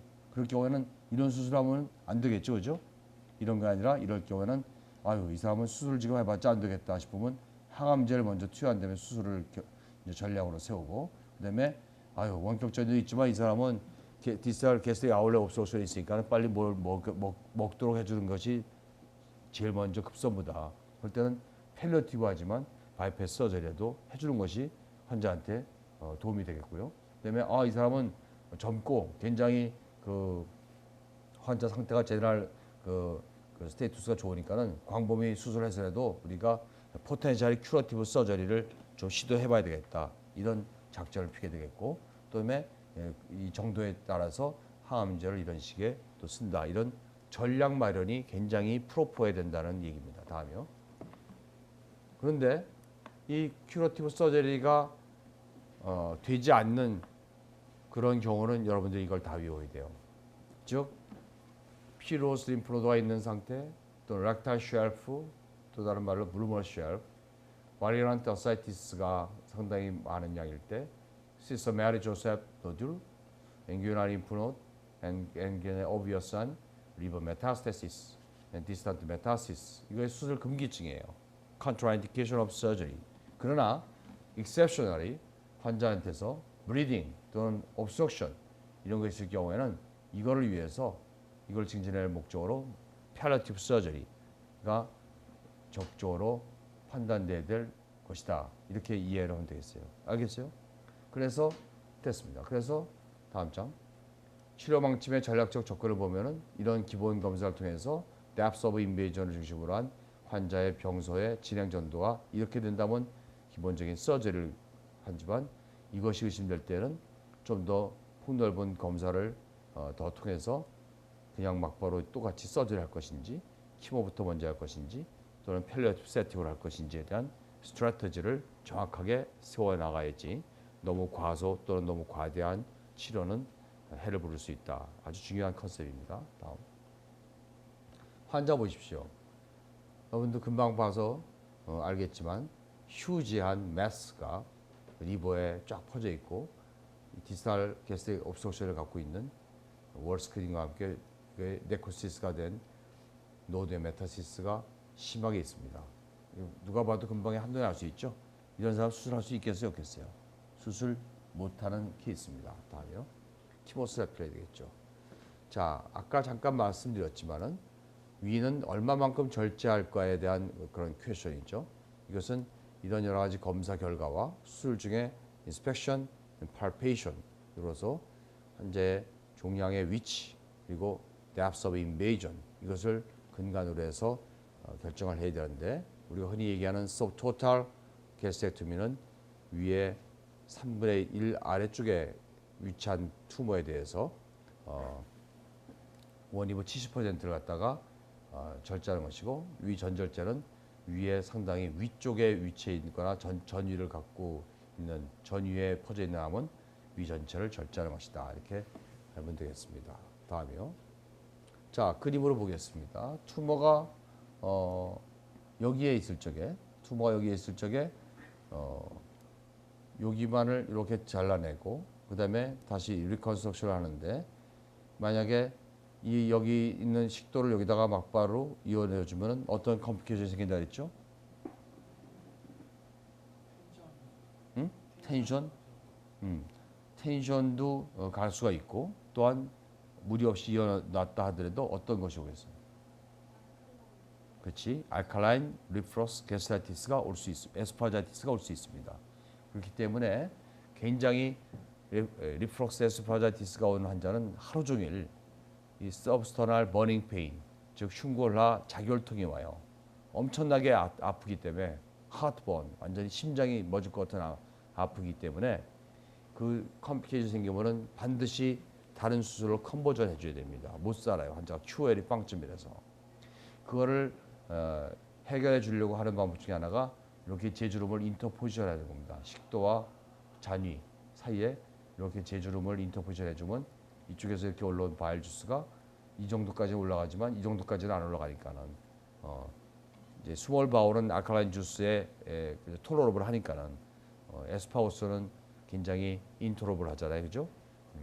그런 걸 생각해서 하는데 그럼 이렇게 해주면은 프로시말 소토탈 게스트미가 괜찮겠느냐? 그럼 또 문제는 여기 제주노 게스토스토미 한 데가 또 스틱처가 자주 오기 때문에 계속 부지네이션 할 필요가 있고 또 토하고 막 이러기 때문에 사실은 이런 수술은 한정된 그룹에서만 지금 하고 있습니다. 다음. 자, 우리나라 사람인 때 아까 말씀드렸듯이 아래쪽에 압이 많이 생기는데 이럴 경우에 이제 여기를 떼어내고 두 방법이 있죠. 게스트로 디오스테로스토미, 또 이것은 게스트로 제주노스토미. 이것을 빌로스 1, 이것을 빌로스 2. 여기서 여기가 뭐죠? 브라나나소모시스. 해부학적인 명칭으로는 제주노스토미. 목적은 뭐죠? 왜 이런 프로시를 하죠? 알칼라인 플러스 게스트라이티스를 막기 위해서. 그것이 가장 큰 목적이고 또 하나는 에이룹 신드롬도 막는 예방 효과가 있습니다. 즉 에이룹 신드롬은 생기는 이유가 투롱 에이름이죠, 그죠? 근데 이 아프런트 루프가 여기에 되고 여기에 에프런트 루프가 될 텐데 이 에이루프가 좀 더 길게 잘못 만들었다 하더라도 여기서 딱 이렇게 앵커링을 시켜주면은 얘가 킹킹을 못해요. 그러니까 에이루프 신드롬이 발생하는 아주 그 근본을 막아주고 있잖아요, 그죠? 그래서 이런 것들이 브라운 아나스미스가 큰 역할을 할 수 있다. 그 여기서 나온 바일 주스가 이렇게 해서 올라갔다가 내려오는 것을 이런 숏웨이를 만들어줘서 위로 올라가는 리플러스의 찬스를 최소화할 수 있다. 이렇게 이해하시면 되겠어요. 다음. 자, 환자가 이렇게 아까처럼 위쪽에 있어서 토탈 게스트렉토미 이렇게 해버렸을 경우에는 자, 이렇게 보시다시피 루앙 Y 여기 Y자 거꾸로 된 것처럼 루앙 Y로 이렇게 에스파고 제주노스토미를 해주는 것이 가장 파퓰러하게 토탈 게스트렉토미 한 후에 리컨스트럭션 방법입니다. 이 방법으로 하면은 바일 주스가 이렇게 나와서 이쪽으로 내려가고 여기서부터 여기까지를 루림이라고 하는데 약 40에서 50cm의 길이로 유지를 해주면은 이쪽에서 나온 알칼라인 주스가 여기까지 못 올라오는 것이 확인되었기 때문에 알칼라인 리플러스 에스파자이티스가 발생 빈도가 그렇게 높지가 않아요. 그래서 현재로서는 이런 캔서에 대해서 가장 많이 90%가 이런 루앙와이 패턴의 에스파고 제주노스토미를 한다. 이렇게 알면 되겠습니다. 다음요. 저런 것들이 그러나 위가 다 없어진 다음에 소장을 막바로 에스파고스에 연결하기 때문에 제일 큰 문제가 뭐겠어요, 여러분들? 토탈하고 나서. 뉴트리셔널 임페어먼트지. 밥을 잘 못 먹잖아. 조금만 먹어도 사타이어티. 스몰 바울로 음식물이 막바로 들어가다 보니까 포만감이 금방 와요. 두세 숟갈 먹고는 놔야 돼. 그러니까 자연적으로 뉴트리셔널 임페어먼트가 가장 큰 문제인데 그래서 서전들이 생각한 게 이 문제가 한 번에 밥을 잘 많이 먹을 수 없다는 거니까 이렇게 포치라 그래요. 이렇게 포치를 만들어서 이거 하나만 있는 것보다 이렇게 두 개가 같이 받아들일 수 있는 리저버가 생겼잖아요. 그러니까 좀 더 많이 먹지 않겠느냐. 그런 의미에서 이런 수술을 계속해서 개발했어요. 그런데 다음 장. 이거 말고도 이렇게 또 많아요. 콜론이 스몰바보다 좀 두꺼우니까는 콜론을 잘라다 여기다 갖다 또 에스파거스와 제주름 사이에 또 집어넣었어.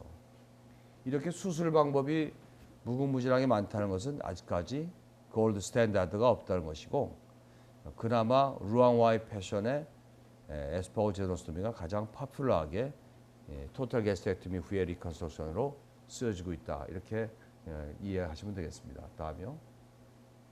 실질적으로 수술하는 걸 보겠습니다. 투모가 여기 디스탈 안토메이스 쪽에 이제 리섹션을 하는 것인데 자 이렇게 해서 원래는 여기서부터 잽니다. 이게 잘못했는데 이렇게 해서 띄워내고 게스트로 디오드너스토미 빌러스 1이 완성되었습니다. 똑같은 위치에 있는 것이지만은 이렇게 림프노드가 표시되어 있고 림파드넥토미를 한 후에 디스탈 서브토탈 게스트렉토미를 시행을 하고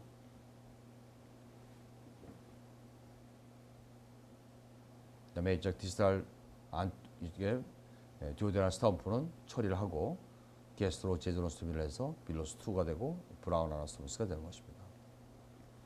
미드바디에 있는 캔서로서 토탈 게스트렉토미를 시행할 수 있게 되는데 이렇게 전체 위를 다 드러낸 다음에 제주름을 잘라서 이쪽 디스탈 제주름을 위쪽에다가 엔드 투 사이드 패턴으로 에스파고 제주노스토미를 하고 여기서 사이드 투 사이드 제주노스토미를 해서 루앙와이가 연결됐습니다. 디스탈 게스트 아울렛 옵소에서 갖고 오는 캔서에 대해서 언리세트블 할 경우에 이렇게 바이패스 서저리를 함으로 인해서 환자가 이쪽으로 못 넘어가는 음식을 새로 생긴 게스트 제주노스토미를 통해서 갈 수 있도록 하는 바이패스 서저리입니다.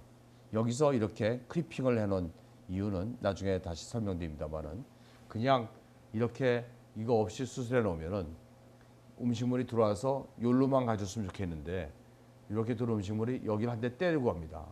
때리면은 음식물은 우리가 케미컬 일리턴트이기 때문에 계속해서 투머의 서비스로부터 브리딩을 야기하는 일리턴트가 돼요. 그러면 환자는 MSS를 계속 할 것이고 그런 것들은 환자한테 계속 트랜스퓨전을 해줘야 되는 그래서 굉장히 QOL도 나쁘고 서바이벌에 영향도 미치기 때문에 이렇게 해서 디비전을 해주면은 환자가 먹은 것이 요로 대부분 가고 이쪽으로는 브레이크가 걸려서 잘 못 가죠. 미니멈은 갈 수 있지만 그래서 이걸 나중에 또 설명을 드리겠습니다. 다음 보시죠. 자, 그다음에 이제 치료하는 방법 중에 이제 서저리를 대충 설명을 했고요. 그다음에 EMR이라고 해서 엔도스코피 뮤코살 리섹션 요즘에 한다는 조금 전에 설명드렸던 서믹살 다이섹션에 대해서 말씀을 드리고자 합니다.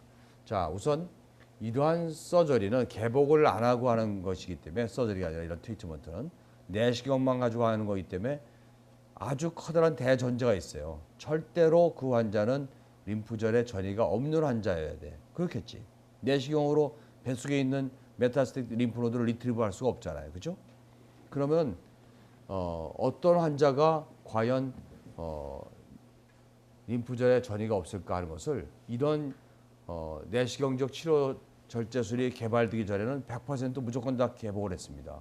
그래서 다 이렇게 해봤더니 다음과 같은 여러 가지 조건을 모두 만족시키는 어리게스 캔서의 경우에는 림프노드의 메타스태틱 인시던스가 0%에 수렴한다는 것을 우리가 알았어요. 몇만 케이스를 분석하다 보니까. 다음 보겠습니다. 그것이 바로 아주 프라이머리 인디케이션, 아주 초기에 나온 EMR 인디케이션입니다. 즉 투머는 뎁스 오브 인베이전이 뮤코사에 한정되어야 되겠고 소뮤코사도 아니고 그다음에 타입 오브 히스토리지가 디퍼런시에이션이 좋은 즉 파퓰라리 아드노카시노마 또는 또는 모더레이트 디퍼런시에이트 튜블 아드노카시노마일 경우에만 하고 그다음에 투머가 마크로스코프하기에는 엘리베이션 된 경우에는 20mm 이하의 투머 사이즈여야 되고 그다음에 디프레션 돼 있을 경우에는 얼서레이션을 동반하지 않으면서 10mm 이하일 경우 이 모든 조건을 하나도 빠짐없이 다 만족하는 투머는 노드의 메타시스가 0%라고 하는 확신을 가질 수 있었습니다. 그래서 이들은 괜히 쓸데없이 개복을 해서 막 할 필요가 없어. 그 투머만 내시경으로 드러냄으로 인해서 투머 트리트먼트가 끝난다. 이런 컨셉이 바로 EMR, ESD입니다. 이해가 좀 돼요? 네. 근데 그전에는 뭐 이런 게 없었으니까 개념이. 그리고 여기서 가장 이러한 시술을 하는 데 있어서 배려가 뭐였냐면은 요거였습니다. 이런 것들은 내시경 바이옵시를 하면 알 수가 있어요, 없어요? 알 수가 있죠. 수술하기 전에. 그죠? 이건 내시경 하면 이건지 알 수 있어요, 없어요? 그냥 보면 되는 거 알잖아. 이거는 내시경 팁으로 보면 잴 수가 있어요. 그죠? 그런데 이것이 뮤코사까지 간 투머인지 서뮤코사까지 간 투머인지 아주 수만 케이스의 내시경 검사를 했던 엑스퍼타이즈도 70% 이상의 애큐러시로 뮤코사 캔서와 서뮤코사 캔서를 분간하지 못했어요. 그러다 보니까는 상당히 헤지테이션이 왔었는데 바로 저 문제를 1980년대 중반에 개발이 된 EUS라고 하는 것이 상당히 해결해줘서 그런 백업이 되다 보니까는 EMR, ESD라는 게 굉장히 급격하게 이제 활용되고 있는 것입니다. 그런 백그라운드가 있다 이렇게 아시고 다음. 자, 컨셉은 이렇습니다. 여기 투모가 있을 때 내시경이 와서 그 투모가 있는 옆에다 이렇게 셀라인을 줘서 투모가 이렇게 엘리베이션 되도록 만든 다음에 여기에 스네어링을 딱 걸고 전기를 딱 통해서 딱 잘라진 다음에 이것을 다시 리트리브해서 조직학적인 검색을 할 수 있다. 이것이 바로 EMR, ESD의 내용입니다. 다음 주십시오. 그래서 한 번 더 보시도록 그리면 여기 투모가 있을 때 이번 이렇게 인젝션을 해서 엘리베이션 시키고 스네어링을 하고 해수. 다음. 자, 실제로 한번 보겠습니다. 이렇게 투모가 있을 때 인젝션을 이제 얼마쯤 도려낼 것인가 하는 것을 바운드를 결정을 하고 이제 셀라인을 인젝션을 해서 이 투모가 이렇게 부풀게 하는 거예요. 쭉 부풀으면 아까는 스네어링을 했지만 지금은 다이섹션 할 수 있는 기계가 발명되면서 저 바운더리를 중심으로 쭉 다이섹션을 할 겁니다. 자, 보십시오. 이렇게 쭉 훑는 거죠. 그죠? 그래서 박리를 해서 저걸 드러내고 리트리브 한다. 이런 것이 개념입니다. 이해가 되죠? 다음 보십시오. 자, 현재 실제로 우리 병원에서 했던 케이스입니다. 이렇게 투머가 이제 보이고 그 주변에다가 코아귤레이션 가지고서는 이제 마킹을 해서 어느 정도를 다이섹션 할 것인가를 정하고 하다 보면 이렇게 서비컬 레이어에 아주 라지 베슬을 만나게 되면 저렇게 펌핑하는 심한 브리딩을 우리가 만나게 돼요. 그러면 굉장히 저거를 지혈시키는데 시간이 많이 걸릴 수가 있고 또 어떤 경우에는 굉장히 위험할 수도 있습니다. 그래서 이렇게 이제 서비컬 레이어까지 우리가 다이섹션을 함으로 인해서 투머를 이제 다 치료를 엔도스코피로 하는 사진인데 이제 저런 것들이 이거 이제 굉장히 빨리 돌려서 그런 건데 한 1시간 이상이 걸리죠. 이렇게 할 때. 그리고 이 머슬 레이어를 놔두고 뮤코사 앤 서뮤코사를 드러낸다는 것이 요만한 거에서 그 손끝의 감각으로 하기 때문에 쉽게 퍼포레이션 될 수가 있고 조금만 깊이 하려고 하다 보면 그리고 그게 무서워서 조금 들면은 투머 가운데로 막 지나가겠고 그지? 다이섹터가 또 하다 보면 아까 얘기한 것처럼 브리딩이 또 확 생길 수 있어요. 자, 그런 걸 보겠습니다. 그래서 옛날에 이 기술이 처음 들어왔을 적에는 엔도스코피스트가 이 시술을 할 적에는 꼭 외과에 연락을 했습니다. 우리가 이렇게 하다가 터지거나 브리딩이 너무 심한데 이걸로 안 잡힐 때는 얼른 이머전시 수술할 수 있도록 스탠바이 해달라고. 그러나 시대가 변해서 여러 가지 발전이 있으면서 다음 슬라이드 보겠습니다. 이제 제일 중요한 게 이런 천공이나 출혈이에요. 천공돼서 프리에어 보이죠? 네? 퍼포레이션 된 겁니다. 자, 이렇게 되면 우리 외과한테 연락 오던 게 요즘에는 내과 선생님들이 자체적으로 해결하는 걸 보겠습니다. 다음. 자, 내시경 시도 중에 위가 뚫렸어요. 그걸 클립으로 막아준 거예요. 여기가 오멘툼 팩트에게 뚫려서 위 안에서 봤을 때 저기 보이면 당연히 안 되죠, 그죠? 자, 보세요. 클립으로 지금 찍어서 저 퍼포레이션 된 사이트를 막을 겁니다.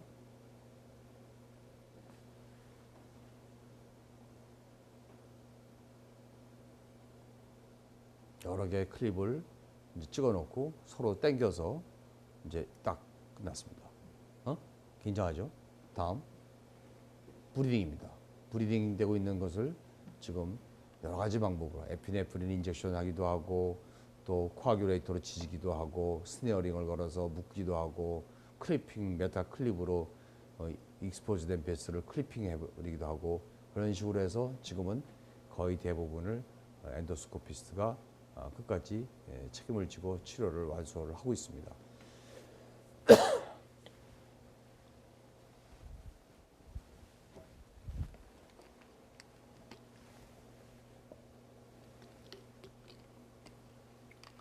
그렇게 심한 출혈이 있었지만 내과 선생님께서 아주 크게 수고를 해서 큰 대가 없이 ESD가 잘 완성돼서 끝나는 것입니다. 그래서 이렇게 깊은 얼스가 생기게 되고 EMR, ESD를 하게 되면 이것은 단기간 동안 안티얼스 메디케이션을 하면은 쉽게 큐어되기 때문에 그다음에 레귤러 팔로우업 엔도스코피를 하시는 걸로 이제 스케줄이 짜여지게 됩니다. 다음. 자, 이렇게 해서 다 크리핑 같은 걸 해서 커다란 베슬들을 다 막아서 브리딩을 컨트롤했고요. 다음. 자, 이제 다음에는 라파로스코픽 서저리가 어떻게 지금 시행되고 있는지 기존의 라파로토미와 비교해서 공부를 같이 하도록 하겠습니다. 자, 오늘 여기서 마치겠습니다.